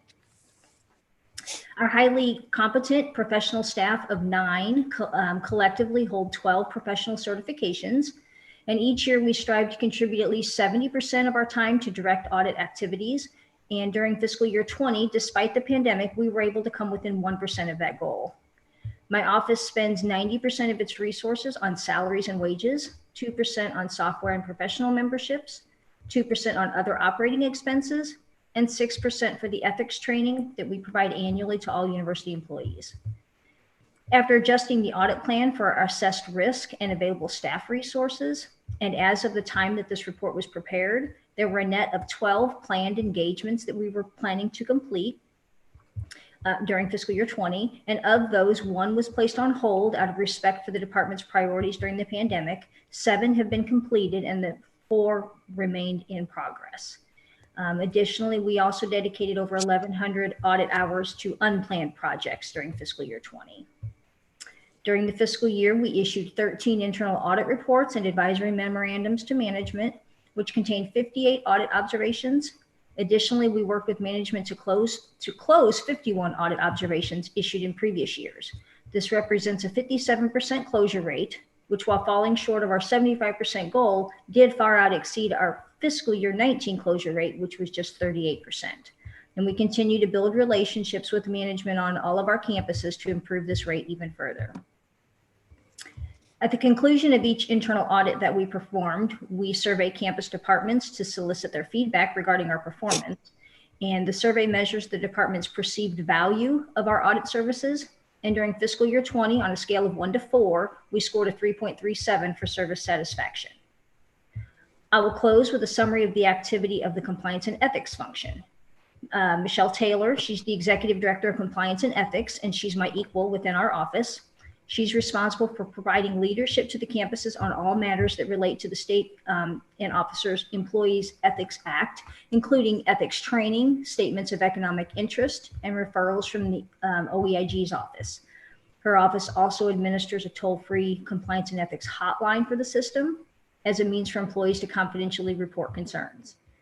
The ethics officer reviewed approximately 795 statements of economic interest, coordinated the completion of ethics training by over 8,900 SIU employees, and responded to 98 inquiries and complaints with respect to the requirements of the Ethics Act, which was down from 159 in the prior year. The ethics function also coordinated a record number of investigations referred to the university by the OEIG during fiscal year 20, totaling 33. When required, appropriate responses were provided to the OEIG at the conclusion of those investigations. This concludes my summary of the fiscal year 20 activity of the Office of Internal Audit, Compliance, and Ethics, and I'd be happy to answer any questions that you might have. Seeing no questions, Kim, I want to thank you for your work in 2020 and thank you for the annual activity report for internal audit, compliance, and ethics. And if there is no other business before the audit committee, this meeting is adjourned. Thank you. Thank you, Mr. Curtis. The next meeting is the Finance Committee meeting. Mr. Tedrick, you may proceed. All right, the Finance Committee meeting is now in session. The first item on the agenda is approval of the minutes for the meeting of September 17th. Do I have a motion? So moved. Second. Madam Secretary, please perform the roll call vote. Hendrick, Yes? Curtis, Yes. Graham, Yes. Sharma,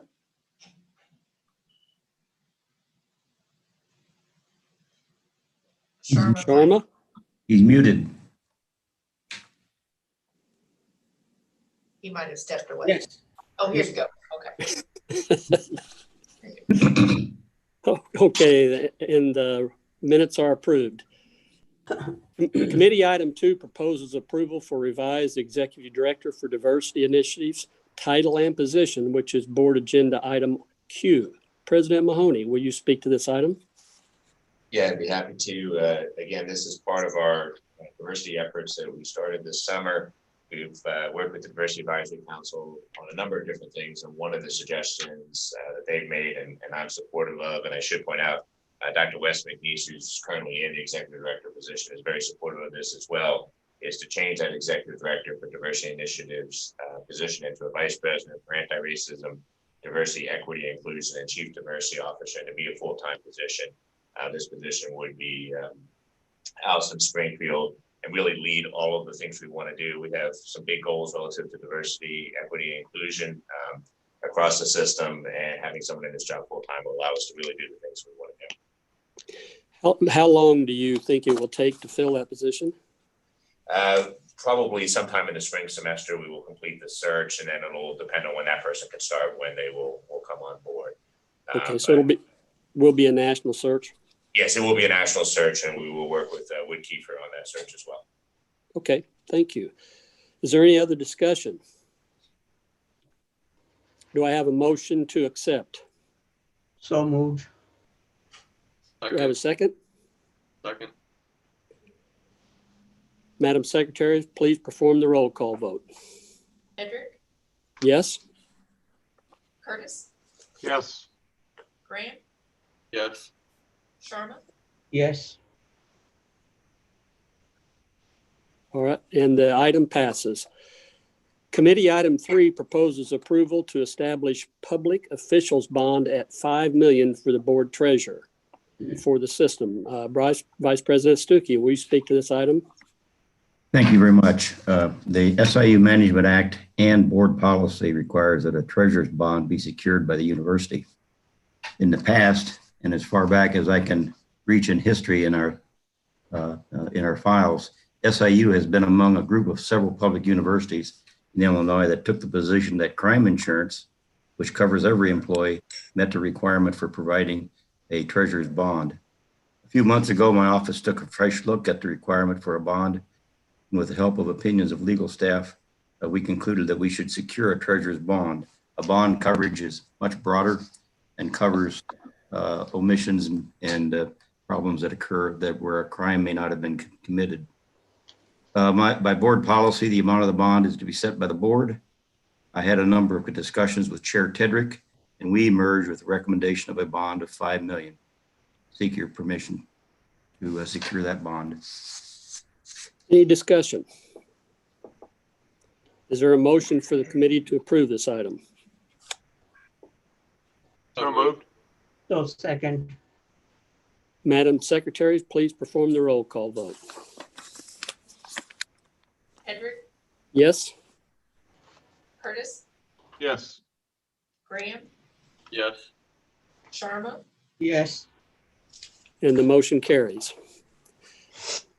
Committee item 4 is a proposed student insurance fee matter for SIUC. Vice Chancellor Judy Marshall, will you speak to this item? Yes, thank you. Thank you, Mr. Tedrick. We're seeking approval today for an increase in the student health insurance fee effective with the fall 2021 semester. While we have not increased mandatory fees at the Carbondale campus since fall of 16, the optional student health insurance fee is determined by the rate the vendor charges SIU. For the last 3 academic years, the rate increases have been 11.7%, 12.9%, and 14.8%. These rates are determined primarily on previous claims history, as well as plan enrollment and medical inflation, and have been generally made available to SIU in the month of February.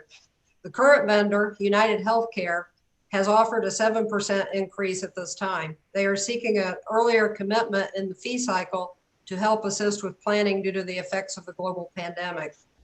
We believe it will be beneficial to lock in a lower rate increase than we have seen in the last 3 years. Student advisory boards have been presented with the rationale and the proposed increase. The student health insurance plan is optional, and students with comparable coverage may choose to opt out. This fall, 61% of our students opted out. Thank you for your consideration of this request. And did I see in that if a student is enrolled in spring semester and takes this coverage, then they don't have to pay for it in the summer? That is correct. Okay. And that is different than in the past. Is that not correct? It has been the policy if a student is enrolled in the fall and the spring, they are covered for summer. Okay. Is there any discussion? Is there a motion for the Finance Committee to approve this item? So moved. Do I have a second? Second. Madam Secretary, please perform the roll call vote. Hedrick, Yes? Curtis, Yes. Graham, Yes. Sharma, Yes. And the motion passes. Committee item 5 proposes approval of purchase, coal hauling, ash disposal, and ash hauling for the Carbondale campus SIUC. Vice Chancellor Marshall, would you present? Yes, thank you. We're seeking approval today for the purchase of coal hauling, ash disposal, and ash hauling services for the power plant on the Carbondale campus. Our current coal contract expires December 31. The campus currently uses one coal-powered boiler and one natural gas-powered boiler to provide heating and cooling for the campus. We have explored alternatives to the use of coal and will continue planning for that possibility. Earlier this year, we reaffirmed the university's longstanding commitment to sustainability through the signing of the Second Nature Climate Commitment.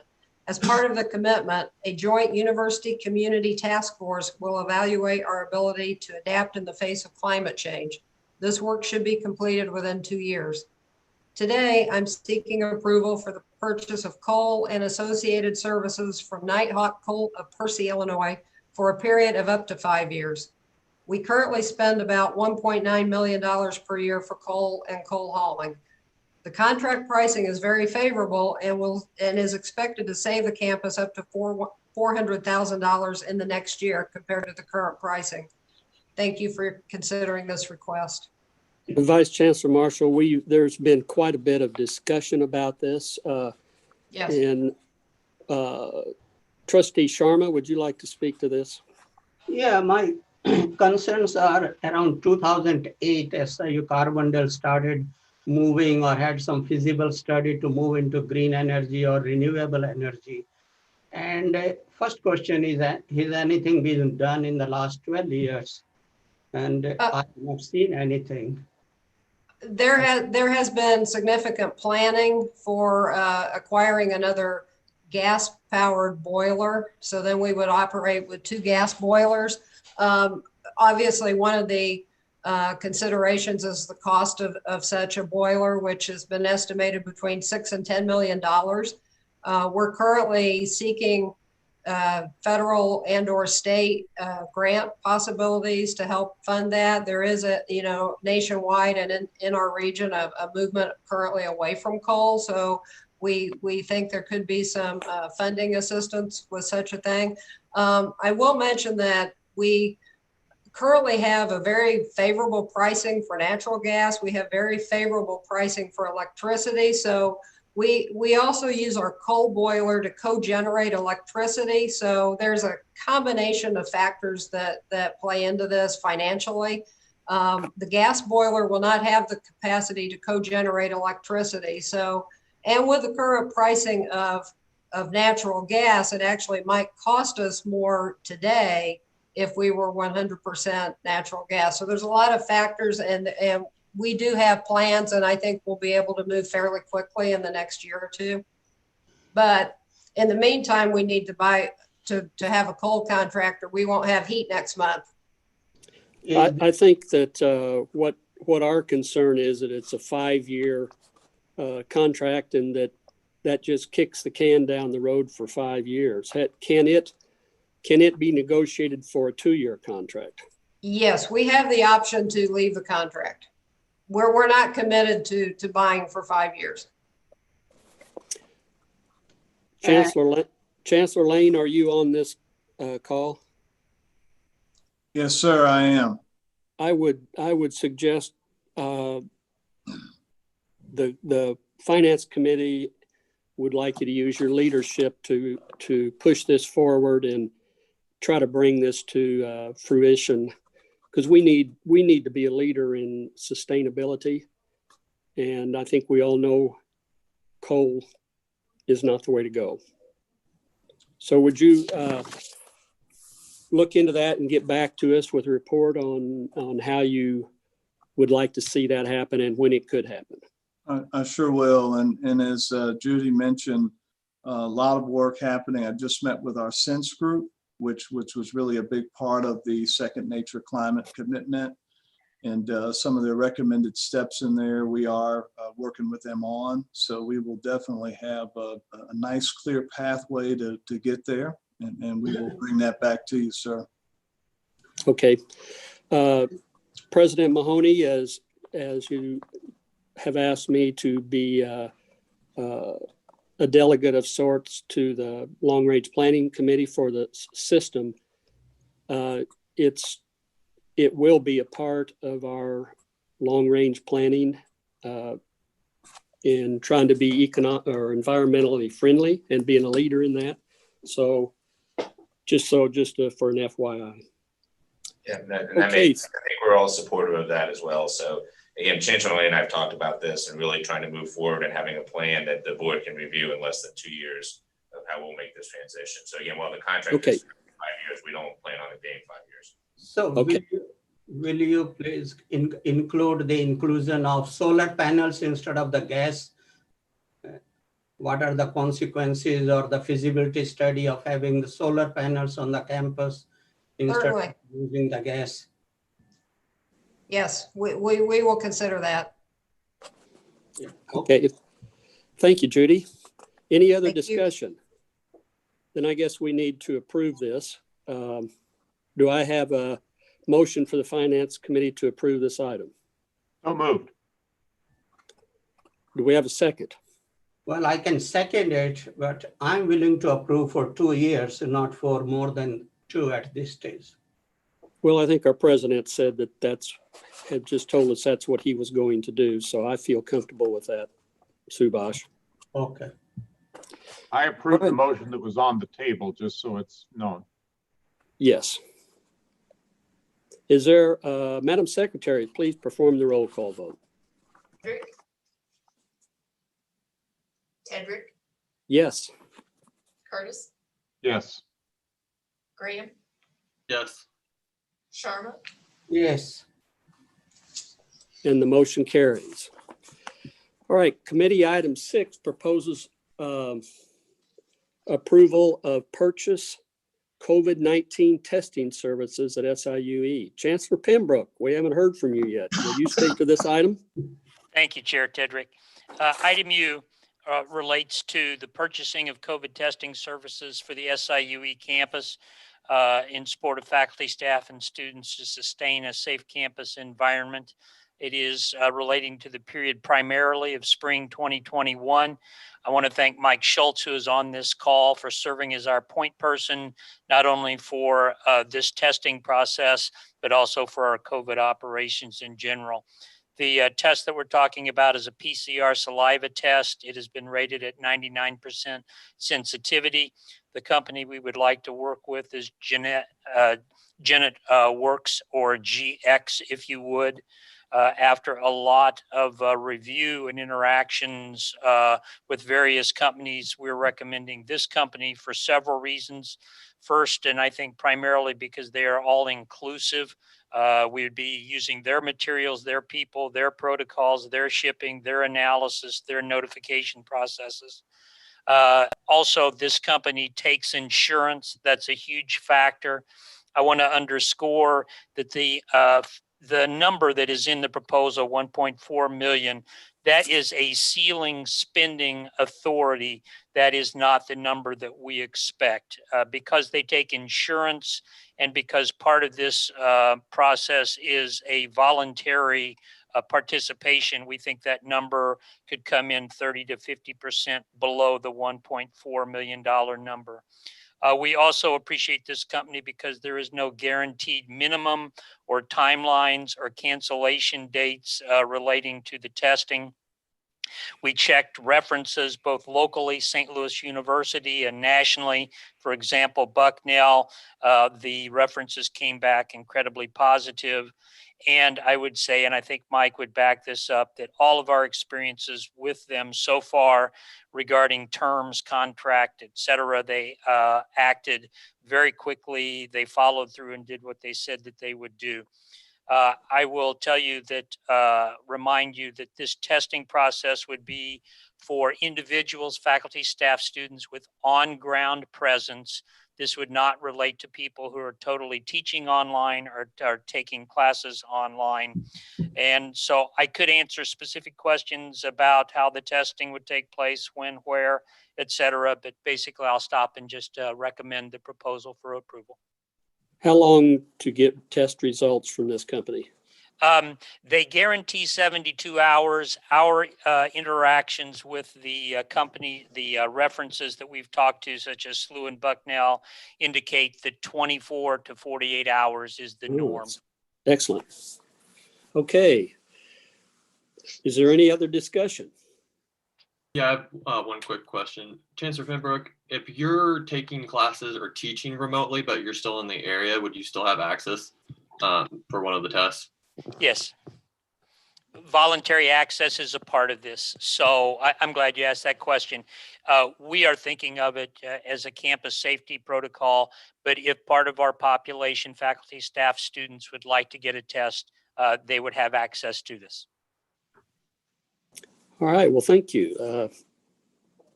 Is there a motion for the Finance Committee to approve this item? So moved. Is there a second? Second. Madam Secretary, please perform the roll call vote. Hendrick, Yes. Curtis, Yes. Graham, Yes. Sharma. Yes. And the motion is approved. If there is no other business before the Finance Committee, this meeting is adjourned. Okay, thank you, Mr. Tedrick. The full board meeting is now reconvened. The next item of business is approval of the minutes of the meeting of the board held September 17th, 2020. Is there a motion to approve these minutes? So moved. Second. Been moved and seconded. Ms. Whittington, please call the roll. Curtis, Yes. Gear, Yes. Gilbert, Yes. Graham, Yes. Hightower. Hightower. He might have stepped away. Sharma, Yes. Simmons, Yes. and Tedrick. Yes. Okay, the motion and the minutes are approved. I will report under trustees report. I will report that during the board's executive session earlier today, the board approved release of excerpts of executive session minutes for the period July 2020 through September 2020. And those excerpts will be posted on the Board of Trustees website. For board agenda item B, I will report that the executive committee met on October 7th and approved the executive summary resource allocation and management program, commonly referred to as RAMP, for the fiscal year 2022, which includes a revised capital priority request schedule.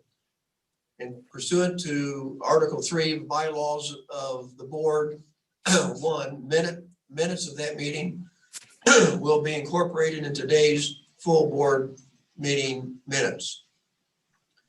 Our next item of business is the executive officer's report. President Mahoney, will you present your report for the SIU system? Yeah, thank you, Chair Gilbert. I was just reflecting, it was actually a year ago today that my name became public as the incoming president of the SIU system. And it has been quite a year. And a lot of things that we certainly did not anticipate 12 months ago, but a few things I want to talk about just real quickly. Some related to COVID, some things related to our efforts related to anti-racism, diversity, equity, and inclusion, and then a little bit on the strategic plan. This fall semester has certainly been a different semester for all of us, and we're not quite over yet. I still have my final exam to give next week, and so we still are near the end of it, but most of our students at this point are virtual and completing the semester that way. A few things I'd like to say. I did send a note out to the university community last Friday saying a few things. One, and certainly while we had positive COVID-19 cases, and as everyone has across the country, the overall numbers we had both in terms of the actual positive tests and the percentage of positive tests were certainly lower than we had seen elsewhere. And so there's a lot of people to thank about how we were able to get through this fall semester. Certainly the faculty and staff who were developing plans really as early as late last spring and had to adjust delivery of courses and services and really supported efforts throughout the state and the region as well. And as Dr. Benedict, I think, talked about earlier, have even become more creative, I think, in the ways that they've been able to do things in the classroom that I think will help us out over the long term. I would like to certainly thank our alumni who were very generous in their contributions to our assistance funds and to help our students through a really challenging time, as well as those who donated food and other things to help out our students. And really thanking our students who overwhelmingly followed the rules and the guidelines we put in place. That was not easy. That was certainly challenging for them. And I can imagine how challenging it was. But I believe they really exceeded the expectations that many people had for how they would behave this fall, and I'm particularly proud of them. As you know, I'm like everybody else looking forward to when it gets to be normal again. And I get to actually experience SIU during normal semesters. I have not had that experience yet.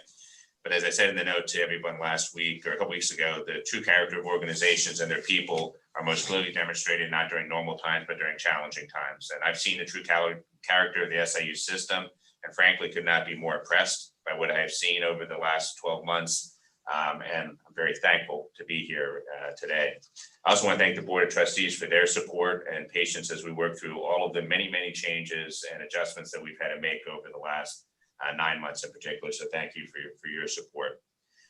Spring semester, we're looking forward to that now. As we've told people before, we'll be coming back a little bit later after Martin Luther King Day, eliminating spring break, and then just plowing through that spring semester so that we do not have people coming and going, which of course would probably increase the number of positive cases. A very similar breakdown of face-to-face, hybrid, and online classes that we've had in the fall. Testing, continuing tests as we've just talked about, people on a voluntary basis, as well as having testing for those living in the residence halls when they return back, doing everything we can to continue to follow the guidelines that have been presented by the state, and doing what we can to be as safe as we possibly can. So there's still a lot to be done. We still need to continue to ask our faculty, staff, and students to practice safe and healthy behaviors and to continue to wear masks and do everything that we need to. But with the good news on the horizon, with multiple vaccines being developed, as we're looking forward to fall of 2021, I start to think that fall 2021 is going to look much closer to fall 19 than it did to fall 20. And I think we'll all be appreciative of getting back to a closer to normal semester when we get to next fall. So I think there's a lot of reasons to be optimistic as we look forward. On the anti-racism and diversity efforts, we've had ongoing conversations of understanding through the fall semester, and we'll continue those through the spring semester, which has, I think, been helpful in us in engaging in a lot of difficult and challenging topics. We've also made a number of changes based on recommendations. I'm not going to outline those again. All of those we have available on websites and different places. We'll continue to make those. Today, obviously, we put forward the value statement as one of those items that come up through the work we've done, as well as the new Chief Diversity Officer for the system.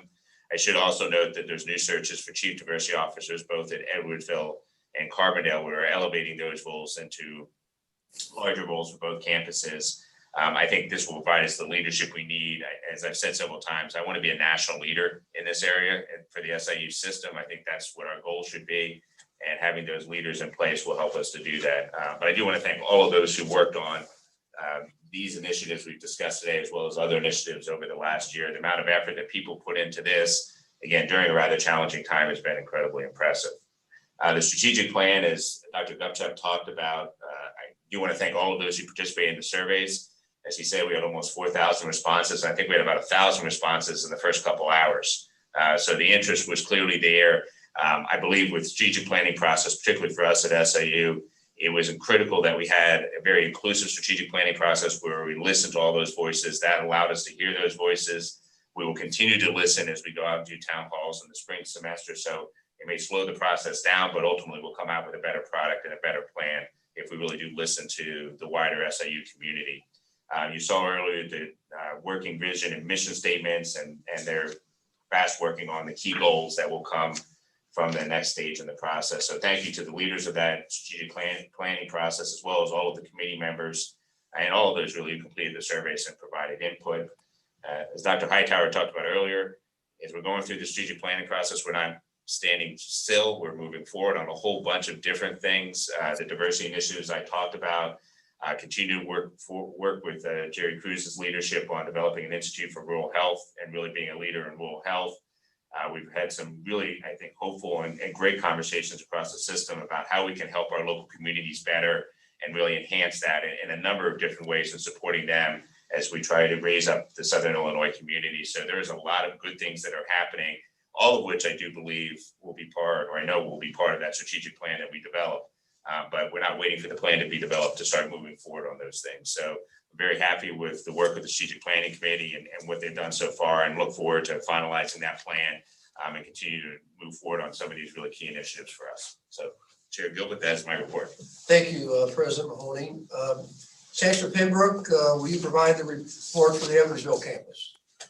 Ms. D, do you have that, our PowerPoint ready to pull up? Yes. Okay, thank you. As you know, I organize our presentation for the SIU campus around our strategic plan. So I will tell you that while the PowerPoint is coming up, the first goal in our strategic plan relates to enrollment.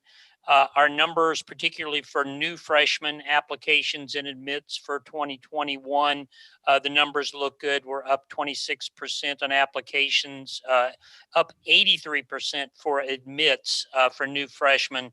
A lot of individuals delayed entry into higher education. And so that looks good. If you'd forward to the next slide, please. One thing that isn't looking as good is transfer applications. You may know that Illinois community colleges are down between 12 and 13% enrollment. So that's a little bit of a challenge, transfers. Graduates, numbers look good there too, as you can see, with our admitted graduate students up, as well as international graduate applications. One thing I will say is that I think the challenge probably on all of our campuses for spring of 21 is the freshman class, the new freshman class from fall. They didn't have a normal semester. They were doing mostly online classes. Campus life was not normal. So we have really tried to use our housing people, advisors, our vet center, academic units, enrollment management to contact all of those new freshmen in the fall to see if they're coming back for this spring. Next slide, please. As we look at fall 21, good news here as well. Our admits are up dramatically for fall, as you can see. And the great thing about that is that spike is across all categories. There's a lot of diversity represented there. Our admits of Black students up 49% for fall of 21, Hispanic students up 37% for fall. Again, transfer are a little bit down, and I think that's because of the community college picture. I want to thank the enrollment management people. Just to give you some idea in this virtual environment, our enrollment management people have completed 214 virtual high school visits, and they have hosted 153 virtual events this fall relating to enrollment. Next slide.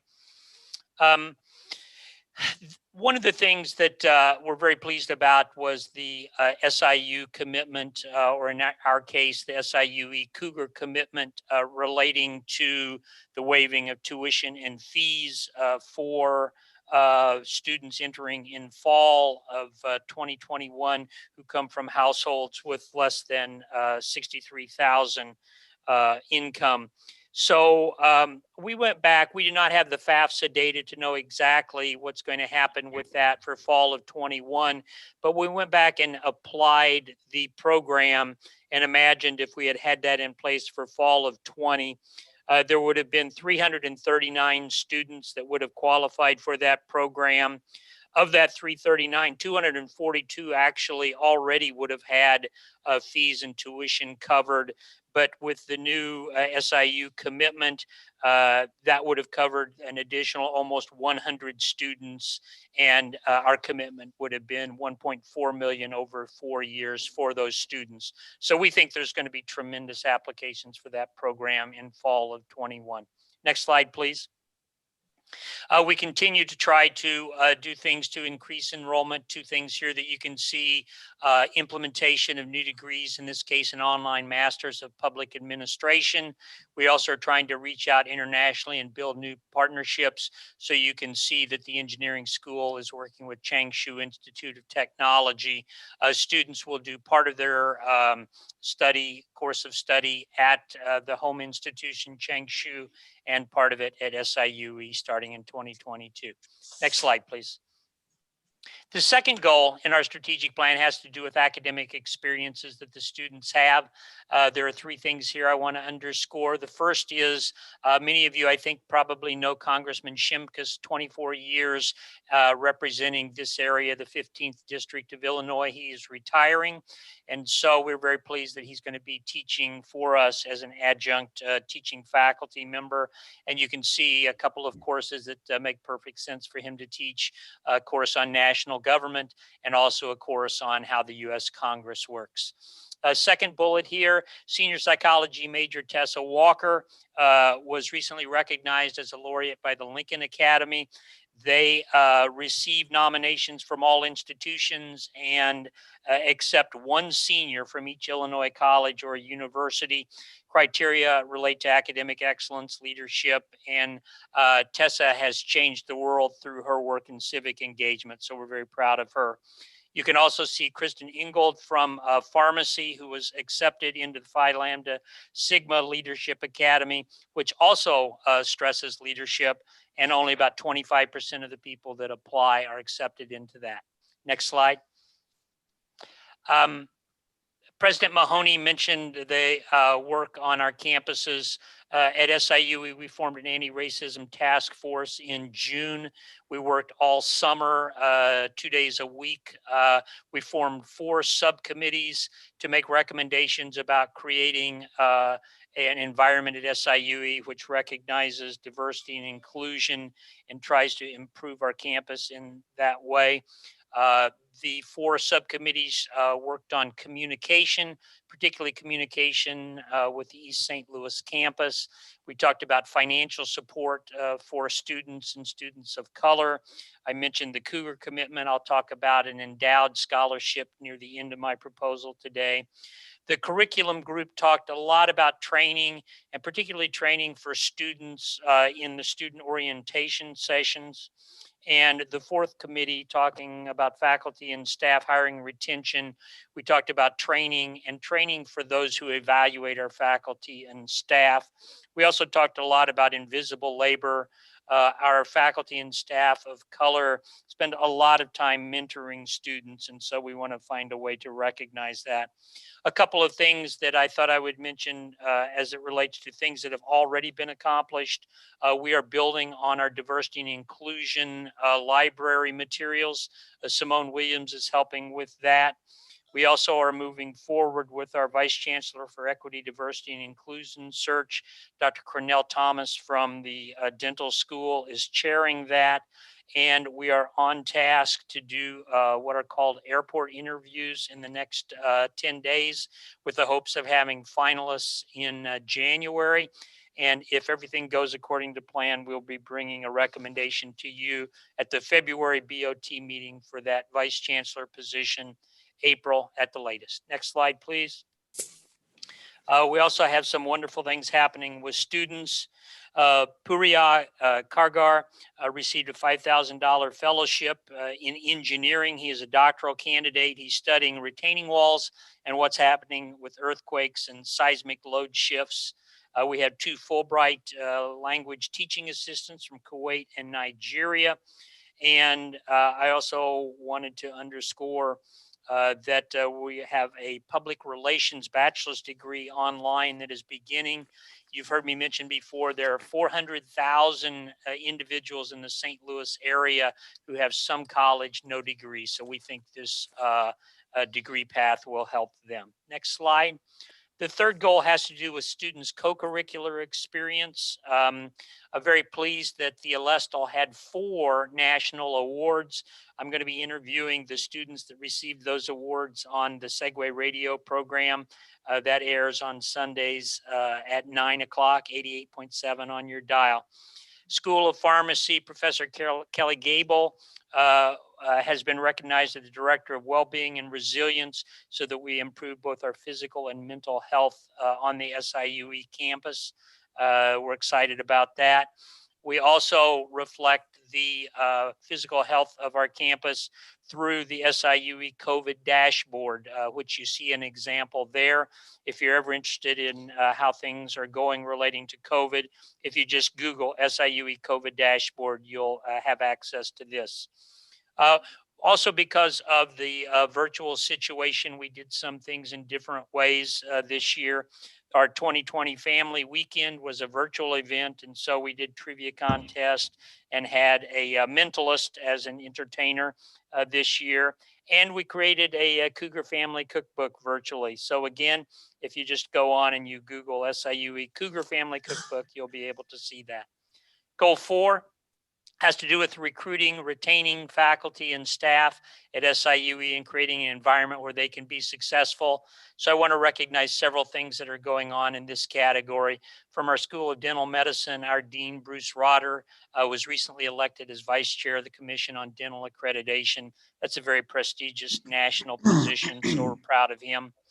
From the School of Pharmacy, Dr. Lakeisha Butler is serving on a national panel of Black physicians, the only pharmacist to serve that way.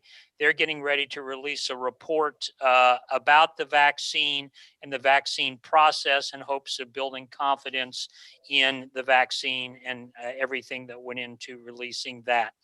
I also want to recognize School of Engineering Professor Dr. Brad Cross, who was named a fellow in the American Society of Civil Engineers. Next slide, please. You've heard a lot earlier today about the research that's going on in the various campuses, very impressive. From the School of Engineering, I wanted to mention that Dr. John Klingensmith recently received a grant for over $430,000, as you see there. This is a grant to support his work in biomedical imaging. He is working on 2D ultrasound portable model to study fatty tissue in the heart. That's the #1 disease affecting individuals, so we're pleased by that. Department of English Language and Literature, we have something called a strategic hiring initiative. And so that allows us to increase the diversity of our faculty and staff. And the Department of English Language and Literature has used that multiple times in recent years. So we're very pleased. Next slide. Last 2 goals. Goal 5 has to do with our relationship with our community. You have heard some conversation about the SIU and the SIU system being a leader in community and community transformation.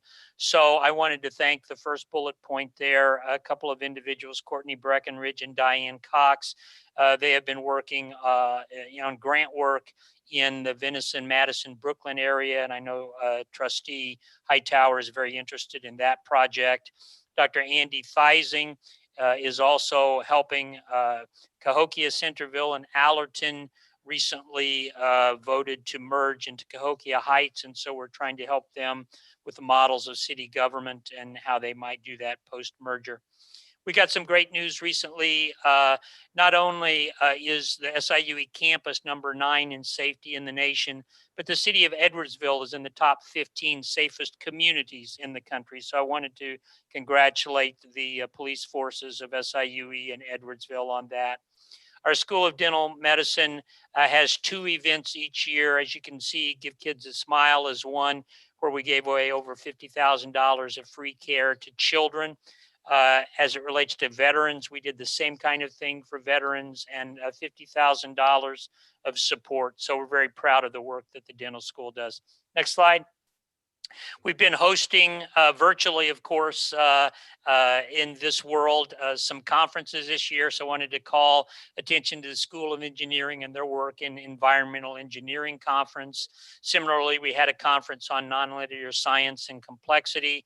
And Trish Oberweiss in criminal justice is working on a program relating to ending violence against women internationally. We also have tried to start 2 new programs for faculty and student exchanges with Kanagawa University in Japan and Indiyije University in Uganda. Finally, on this slide, not up there, but I wanted to mention again our Successful Communities Collaborative.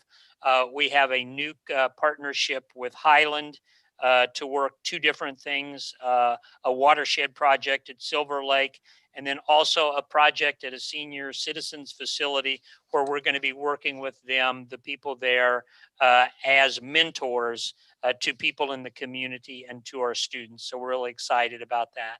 Last but not least, goal number 6 has to do with stewardship. We're well ahead on our stewardship goals this year. As you can see, our fundraising is ahead of our normal pace. We had a virtual homecoming run this year. A virtual homecoming run is not one where you sit at the computer and imagine that you're running. It's one where you actually run and you send in where you ran and your times. And so instead of having a real run as part of homecoming, we raised $11,000 on that through the virtual homecoming run. I'm really pleased. As many of you know, this week, Tuesday was Giving Tuesday. And we had one of our most successful Giving Tuesdays ever. We had 400 volunteers that helped with that. If you haven't given yet, you can still give through Saturday. If you go to siuegive.com, you can make a contribution. Athletics had an amazing week. They had something this year which stressed as success in athletics and raised $125,000, 4 times what they have done previously. I'm going to finish with the last bullet on this page. I mentioned what we're trying to do in terms of anti-racism task force to support students. And one of the things coming out of that was more scholarship support. So we've started an endowed scholarship that we're calling the Social Justice Scholarship. So I hope if you're interested in that, that you'll go on SIUE Give and make a contribution to that very important fund. And with that, I'm finished. Thank you. Thank you, Chancellor Pembroke. Chancellor Lane, will you present your report for the Carbondale campus? Yes, well, thank you. And Misty, I don't know if you could help me drive here. I'd appreciate it. So I don't know if you can put that up for us.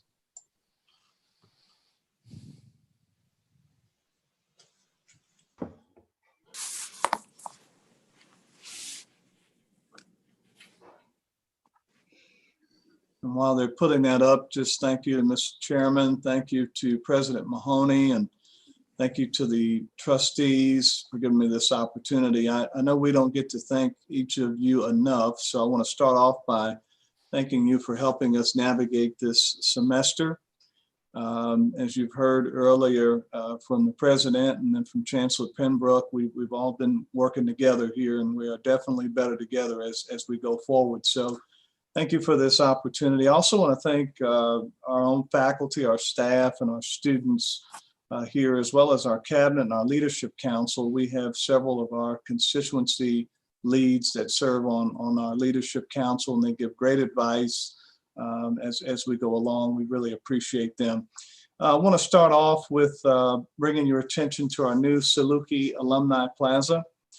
That's pictured here, and this just gives you if you've not been able to see this on our campus, it's just an amazing sight to see. We get more and more visitors, alums, and students that are taking their pictures out there. It's on the north side of campus. It's one of those structures that just takes your breath away when you go out there and you can actually stand next to it. Our alum was able to do this, John Medvedev, who represents our past, our present, and our future. And I want to really publicly thank Trustee Tedrick for all the work, time, support, and money in really making sure that this effort got to where it is today. And we're really, really proud of that. So a lot of people obviously helped, but just wanted to highlight that.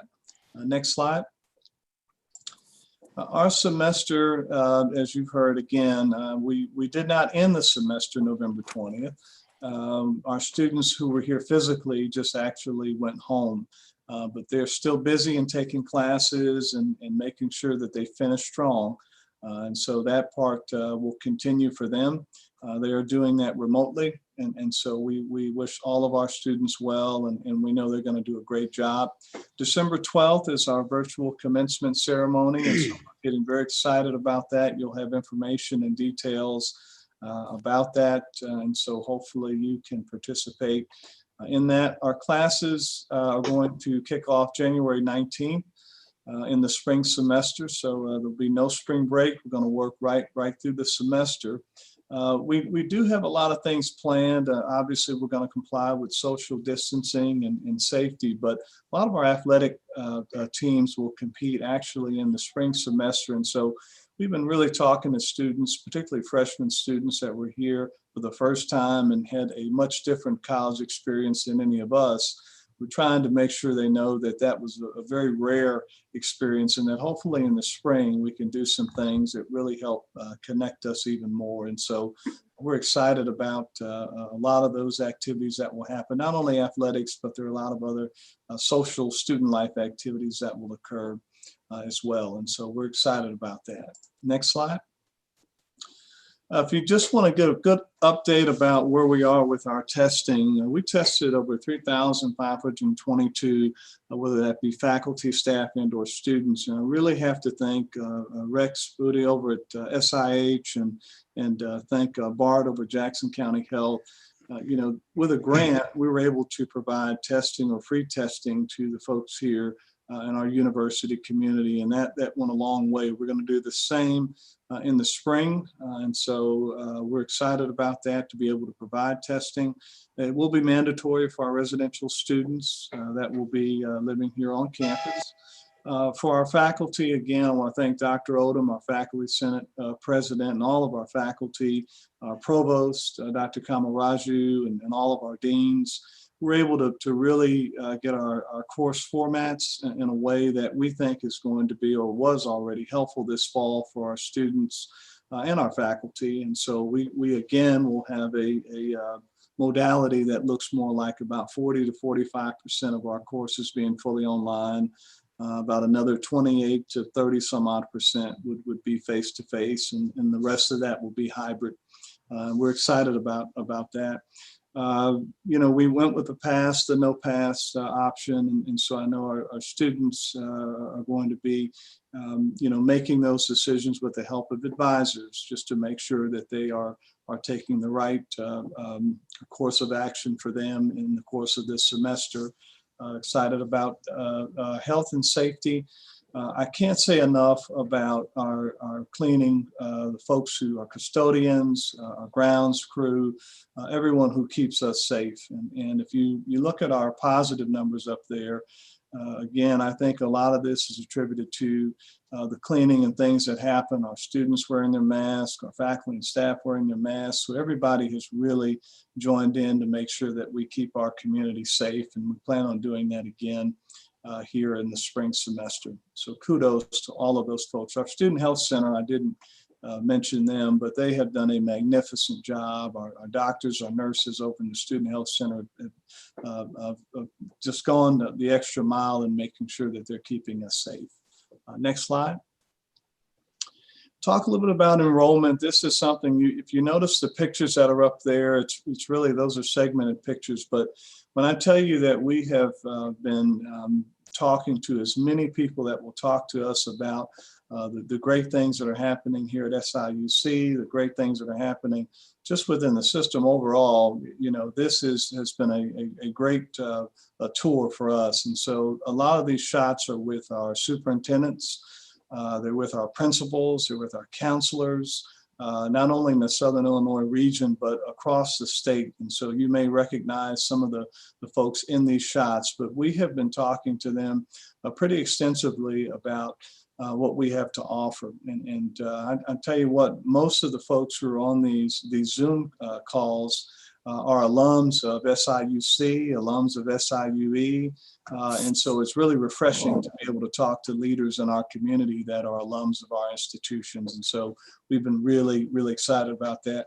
Our enrollment, really, really positive right now in terms of what fall 2021 looks like. It's still early, so we don't get real happy right now, but we are up in our applications about 17%. We're up about 19% in our admits. And so that's a pretty promising number, but as I talk to our folks all the time, it's still early. We've got a lot of work to do, and I won't be real comfortable until we get to the first class day of fall of 2021 to see how we turn out. So a lot of work from our recruiters. They're doing an amazing job in getting out there and outreaching with all parts of our community. We stood up our first community information night, our Southern Illinois Community Zoom. We plan on doing that a number of times between now and the end of the spring semester. We're talking directly with our parents, grandparents, aunts, uncles, you name it. We're talking to folks who really need to know about how to get from the community to the university. And so we're going to continue doing that. Our virtual SIU day will take place. And so we've got a lot of things that are happening there. Community college partnerships, you'll notice even in this photo, John Logan, Dr. House is actually retiring, but we've got a new president coming in at Logan, which is one of our feeders. We've got a new president over at Shawnee, who is actually an SIUC alum. And then also an alum over at Wren Lake. The president there, Dr. Wilkerson, is actually an alum as well. So a lot of community college partnerships that we're excited about. Next slide. The Saluki commitment, as you can imagine, when we talk to those leaders that I just showed you photos of, we're talking a lot about the Saluki commitment, about the Saluki transfer commitment, and how we really believe that's going to be the game changer. You heard Chancellor Pembroke talk about that earlier. And so we're really excited about what this is going to do, not only for our region, to really help the region economically in terms of helping with the educational attainment, but just across the state. We think this is really going to be a great thing. So thanks to the board, thanks to the president for really giving us this opportunity to do that. Forming a lot of partnerships. One, not only are we focused on the Southern Illinois region, but we're focused outside of the region. So we've been doing a lot of work just recently partnering with Chicago Public Schools. We didn't have a real good connection there. We just received one thanks to a lot of our alums and some of our state reps and senators who helped us make those connections. Also out of our state with Girls Inc. out of St. Louis is something that we're excited about, to really make sure for women in STEM and other areas in leadership that we make sure we're a bridge for those young ladies who are coming up and wanting to go to university and school. And so we're excited about that. A lot of investments we're making in marketing. Ray Goldsmith does a tremendous job. And to Dr. Hightower's point, I agree 100%. The more we can not be a best kept secret, the better. And so how we get that information out to the community, how we get our brand out there and really talk about the amazing things that are happening that you've heard all this morning on this Zoom call, we're excited about. Next slide. I want to highlight, which I think is very important, that we pause out. This is something that we wish we could do this in person, but we had a virtual event, which I think was great. But I do want to highlight all of our faculty that you see here and our staff. They just do an amazing job. And so I told them that we would be putting them all over the place when we could. And so if you look at our Scholar Excellence Award winner, Dr. Boyd Goodson in chemistry and biochemistry does an amazing job. Angela Upchurch over in law got the Teaching Excellence Award. The list goes on here. James Wall in radio and television. You heard earlier a little bit when we talked about our research efforts of the Provost area. Chemistry and biochemistry does an amazing job there. Jamie Clark over in our counseling office, Student Health Center is doing an amazing job. She got the Women of Distinction Award. The Staff Excellence Award went to Dr. Greer, who does an amazing job with our students over there in Student Affairs. And then the Staff Excellence Civil Service Award went to Julie Virgo. And so hats off to all of the folks who are the winners there. Tomorrow, we're actually hosting our recognition ceremony for folks who are retiring. And for our folks who've just done a tremendous job here at the university. So we're honoring actually 69 retirees. That's a total of 1,397 years of service and 307 current employees with 5,440 years of service. And so we're really excited about celebrating all that they do. The last slide that I have, really offering a special congratulations to several that I'm going to list through here, but to our students, faculty, and staff, starting off with Miriam Hoffman, an agribusiness and economics major, has been elected Eastern Region Vice President of the National FFA Board. That is huge. And so to have her connected with us and for our region, and when we're talking about agribusiness, it helps to have that representation, and she's doing an amazing job. First board national board member from Illinois in 14 years, and so that's definitely a pride point for us. Future physician Miriam Markton is a 2020 Lincoln Academic Student Laureate, recognized for her academic and extracurricular activities. She is a senior majoring in public health. Very excited about her. Our Master of Accountancy program, just to talk about some of our programs quickly here, received the STEM optional practical training certification from the Department of Homeland Security in recognition of the STEM technology. And so we're excited about that. Our undergraduate and graduate human nutrition and dietetics degree programs have earned the maximum 8-year extension on the accreditation from the Accreditation Council for Education and Nutrition and Dietetics. So that's a big accomplishment. Big notable achievement there includes exam pass and placement rates of up to 100% in recent years. And so very, very excited about that.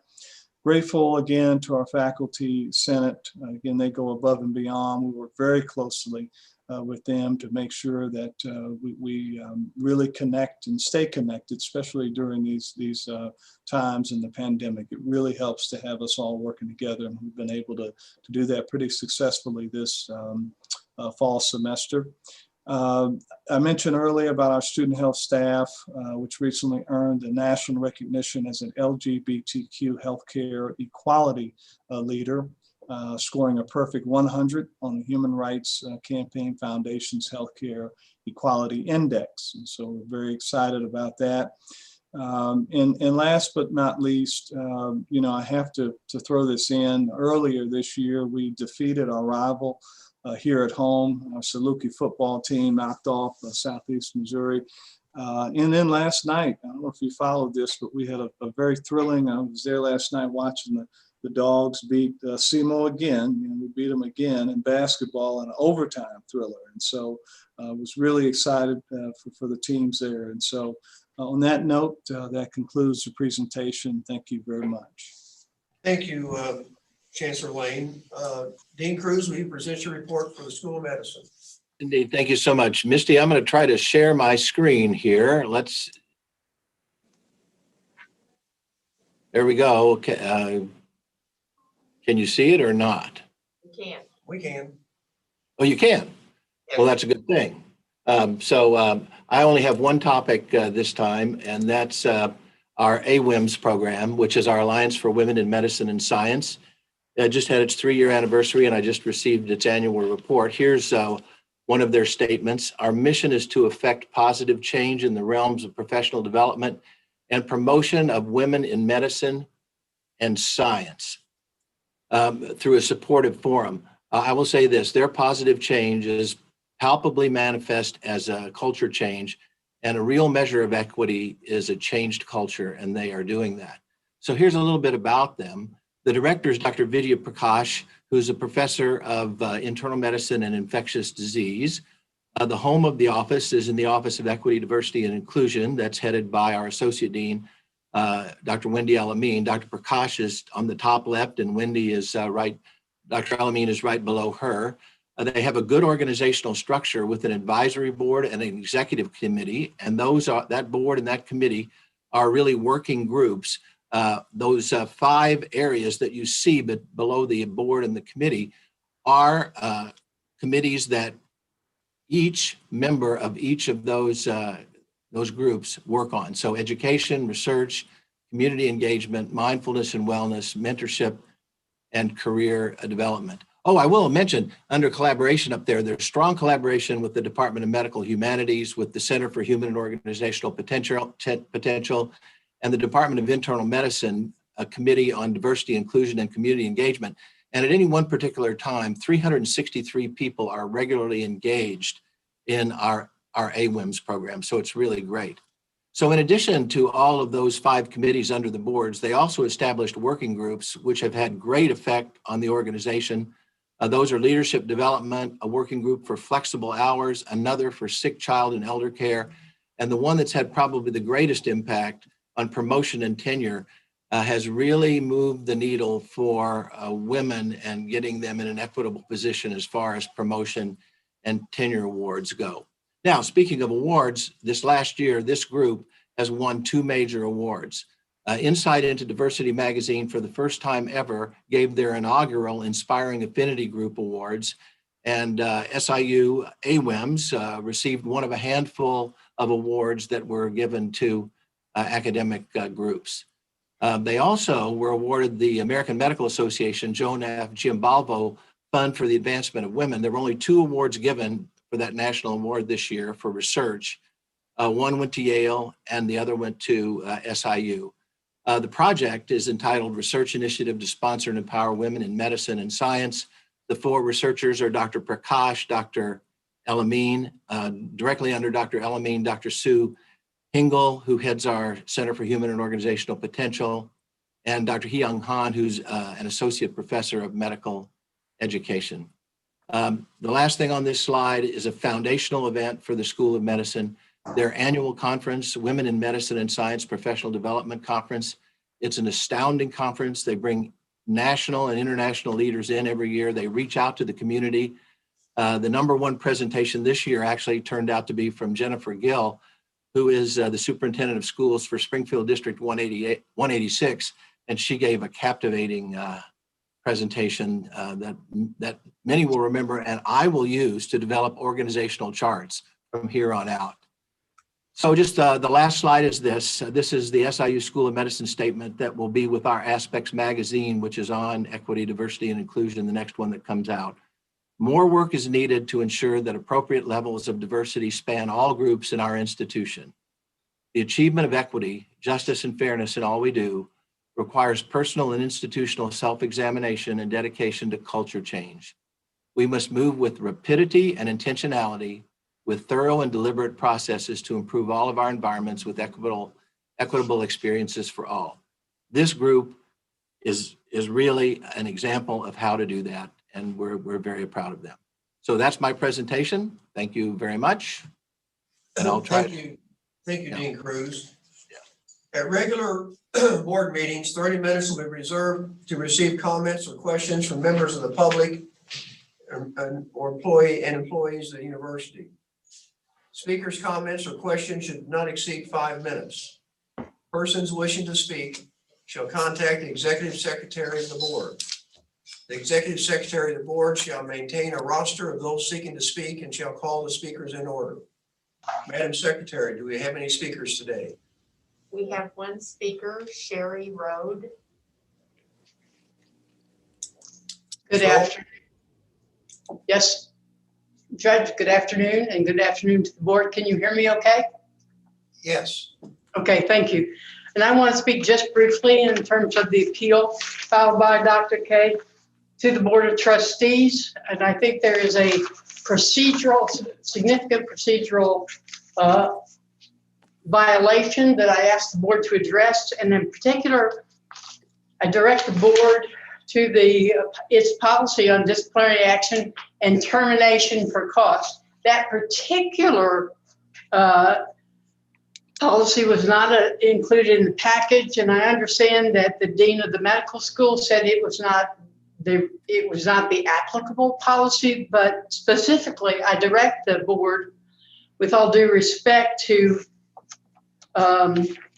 subsection G, and this policy is on discipline and termination. It applies to faculty, that even when the underlying investigation might have been handled by a research misconduct committee, the board's policy in this, the board's requirement in this policy says that if a formal appeal is taken, grievance is taken, which it was in this particular case, the termination or any disciplinary sanction shall not occur until there has been a final decision.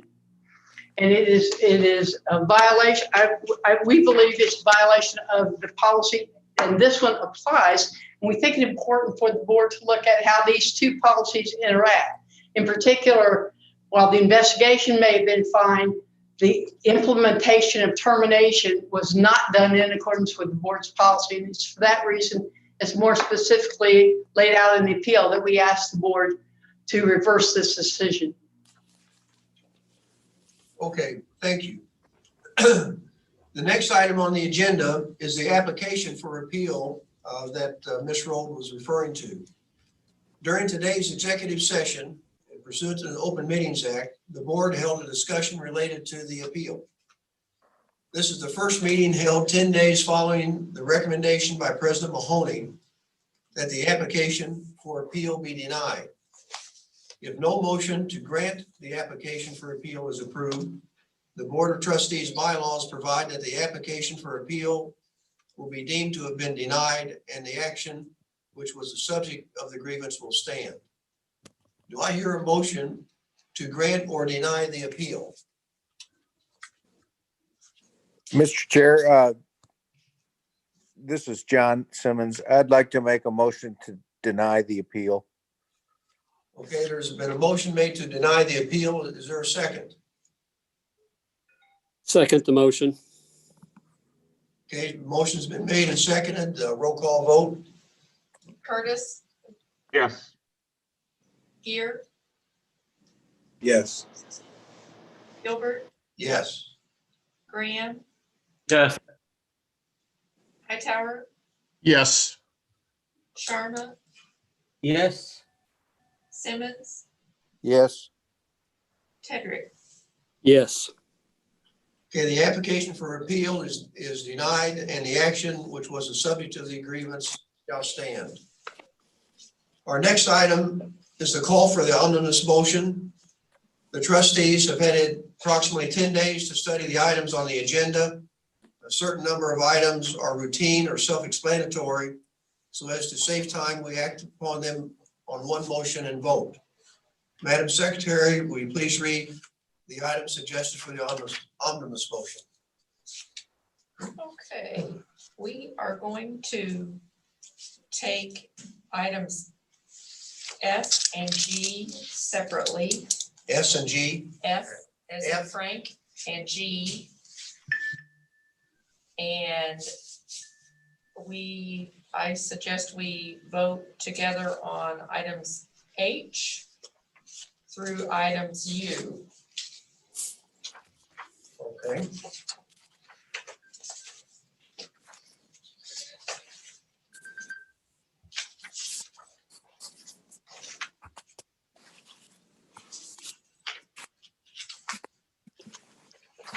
Is there a motion to approve items A through U? H. H through U. So moved. Yes. Second. It's been moved and seconded. We're now going to ask for a roll call vote. Curtis, Yes. Gear, Yes. Gilbert, Yes. Graham, Yes. Hightower, Yes. Sharma, Yes. Simmons, Yes. Tedrick. Yes. Okay, the motion is declared approved. Board item F, can we take F and G together or separately, Mr.? Let's do them separate. Separately, okay. Board item F, report of purchase orders and contracts, August and September 2020, SIUC. Do I have a motion to approve this item? So moved. Do I hear a second? So second. Moved and seconded. We're now going to ask for a roll call vote on item F. Curtis, Yes. Gear, Yes. Gilbert, Yes. Graham, Yes. Hightower, Yes. Sharma, Yes. Simmons, Yes. Tedrick. I recuse. Okay, I declare the motion is passed. Board item G, report of purchase orders and contracts, August and September 2020 SIUE. Do I have a motion to approve this item? So moved. Been moved, I hear second. So second. Been moved and seconded. Now going to ask for a roll call vote on item G. Curtis, Yes. Gear, Yes. Gilbert, Yes. Graham, Yes. Hightower, Yes.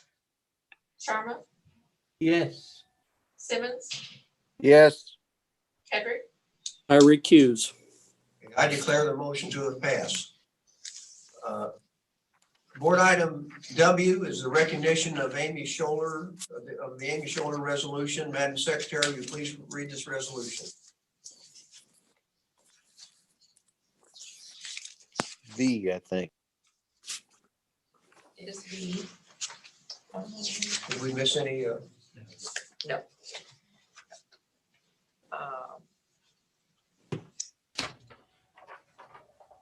Whereas Ms. Amy Scholler served with distinction as a member of the Board of Trustees of Southern Illinois University for more than 5 years. Whereas during this period as a board member, she served as chair of the board. Whereas during this period as a board member, she served as chair of the Executive Committee, Audit Committee, and Finance Committee, and member of the Architecture and Design Committee. Whereas during this period as a board member, she served as the board's representative to the Board of Directors, Alumni Association of Southern Illinois University, Edwardsville, an alternate representative to the Board of Directors, Southern Illinois University and Edwardsville Foundation. Whereas Ms. Amy Scholler's service to SIU is but one phase of a distinguished career of public service to the citizens of Illinois. Whereas her service with the Board of Trustees of Southern Illinois University encompassed periods of prosperity and progress for the university and its institutions, as well as periods of challenge and controversy, and in all contexts, she provided thoughtful leadership in whatever role the board asked her to undertake. Whereas throughout her service with the Board of Trustees, she has generously and freely given of her time, energy, and creative thinking in her dedication to the improvement and development of the university, the fulfillment of the responsibilities of the Board of Trustees, and the maintenance of quality public higher education in the state of Illinois. Now therefore be it resolved by the Board of Trustees in regular meeting assembled that Ms. Amy Scholler be formally recognized for her dedicated service to the Board of Trustees, to the development and welfare of Southern Illinois University, and to the role of public higher education in Illinois. And be it further resolved that this Board of Trustees expresses its appreciation of her participation in the activities of the board and declare for the record its gratitude for her contributions to Southern Illinois University, the state, and the nation. Okay, is there a motion to approve this resolution? So moved. I'll second. Been moved and seconded. We're now going to ask for a roll call vote on item W. Curtis, Yes. Gear, Yes. Gilbert, Yes. Graham, Yes. Hightower, Yes. Sharma, Yes. Simmons, Yes. Tedrick, Yes. I declare the motion to have passed. That concludes the business for the Board of Trustees today. The next regularly scheduled meeting of the board is planned to be held February 11th of next year at Southern Illinois University in Edwardsville. Of course, that will depend upon a lot of factors, including this pandemic. A news conference will be held immediately after the conclusion of this meeting. And may I have a motion to adjourn? So moved. Second. Been moved and seconded. Ms. Riddington, please call the roll. Curtis, Yes. Gear, Yes. Gilbert, Yes. Graham, Yes. Hightower, Yes. Sharma, Yes. Simmons, Yes. and Tedrick. Yes. That's a big yes, Mr. Tedrick. The motion is carried. The meeting is adjourned, and I want to wish everyone a happy and healthy and safe holiday season, and hopefully we can get together next year. That concludes this meeting. Hey, can someone tell me about the press conference? Will it be on this Zoom call or? Pardon? Yes. Yes. It will. Mr. Chairman, it looks like we have Molly and Jennifer on with us. Hi, Molly. Hi, Jennifer. And Molly, congratulations on your award. Thank you so much. I really appreciate that. Not bad for us, Lukey, right? Yeah. Expected. Absolutely. That's right. Jennifer, if you want to get us started. Which one of you want to go first? I don't have a whole lot. I know there wasn't a lot of discussion yet about what we can expect for the rest of this fiscal year and looking ahead to the next. But I think people would be naive to say that they didn't understand there were budget constraints on all the campuses. And I just wondered, what plans are being put in place now and what you're expecting from the federal and state government over the next 6 months or so. President Mahoney? Yeah. Again, I think we've talked about this before, but we did put aside some contingency in each of the budgets for each of the campuses, anticipating this was going to be a particularly challenging year. It's good fiscal practice regardless, but particularly this year. As we project what the state or federal government would do at this point, if anybody has an idea, I'd be happy to hear it. But I don't think we have real clarity on any of that any more than any other institution does. We're certainly hopeful for the support from the state, and hopefully something will happen at the federal level as well within the next, throughout sometime in this academic year, but don't really know what that will be exactly. Anything else, Jennifer? Molly? Yeah. Hey guys. I just have a one question. I think probably for President Mahoney. I just was wondering if you could talk a little bit about the timeline for hiring of the system chief diversity officer, and then also both, I think you mentioned both campuses would also hire someone. Just maybe a little bit about what that search process will look like and the timeline for all three. Yeah, so those both the campuses are a little further ahead. I'll let them kind of outline their timeline, but I expect both of those will be done before we'll be done with ours. We do have I've identified a search committee already. Dr. McNeese will be chairing that search, and so they've already, in anticipation of the approval today, have met and started to get to work on putting together the position profile and all of those things. We hope to have that out fairly soon. And then there's the recruitment process that what Kiefer will do. So my anticipation will be later in the spring semester before we actually have candidates. Well, traditionally it's the candidates at campus. Nowadays it may be more the candidates on kind of finalists, but being interviewed by the campuses and by the system sometime later in the spring semester, with the idea that the person would start this summer. But I'll let Chancellor Pembroke and then Chancellor Lane talk about their timelines. Yeah. And Molly, ours is, we have the search committee already looking at applications right now. So they will actually break that down to more finalists early January. And we hope to at least have someone identified around that February, March timeframe, with a possible start date, early summer to get them here on the ground. So our Committee for Vice Chancellor for Equity, Diversity, and Inclusion is interviewing what we call the airport stage candidates in the next week. We anticipate 3 finalists, maybe 4, coming out of the airport stage, and those individuals will be interviewed virtually on campus, if you would, the last of January, first week of February. If everything goes very smoothly, we would have a recommendation for the Board of Trustees in February. If not, the person would be looking for final confirmation in April. Thank you very much. Anything else? Okay. Oh, Jennifer? Sorry, I did have one more that popped into my head. Have you heard anything from the governor's office about filling Trustee Scholar's position? I have not. I know he's aware of it, but I have not heard anything. Yeah, nor have I. Okay, well, everybody have a safe, healthy and happy and Merry Christmas and holiday season. You too, Judge Gilbert. Thank you. Guys.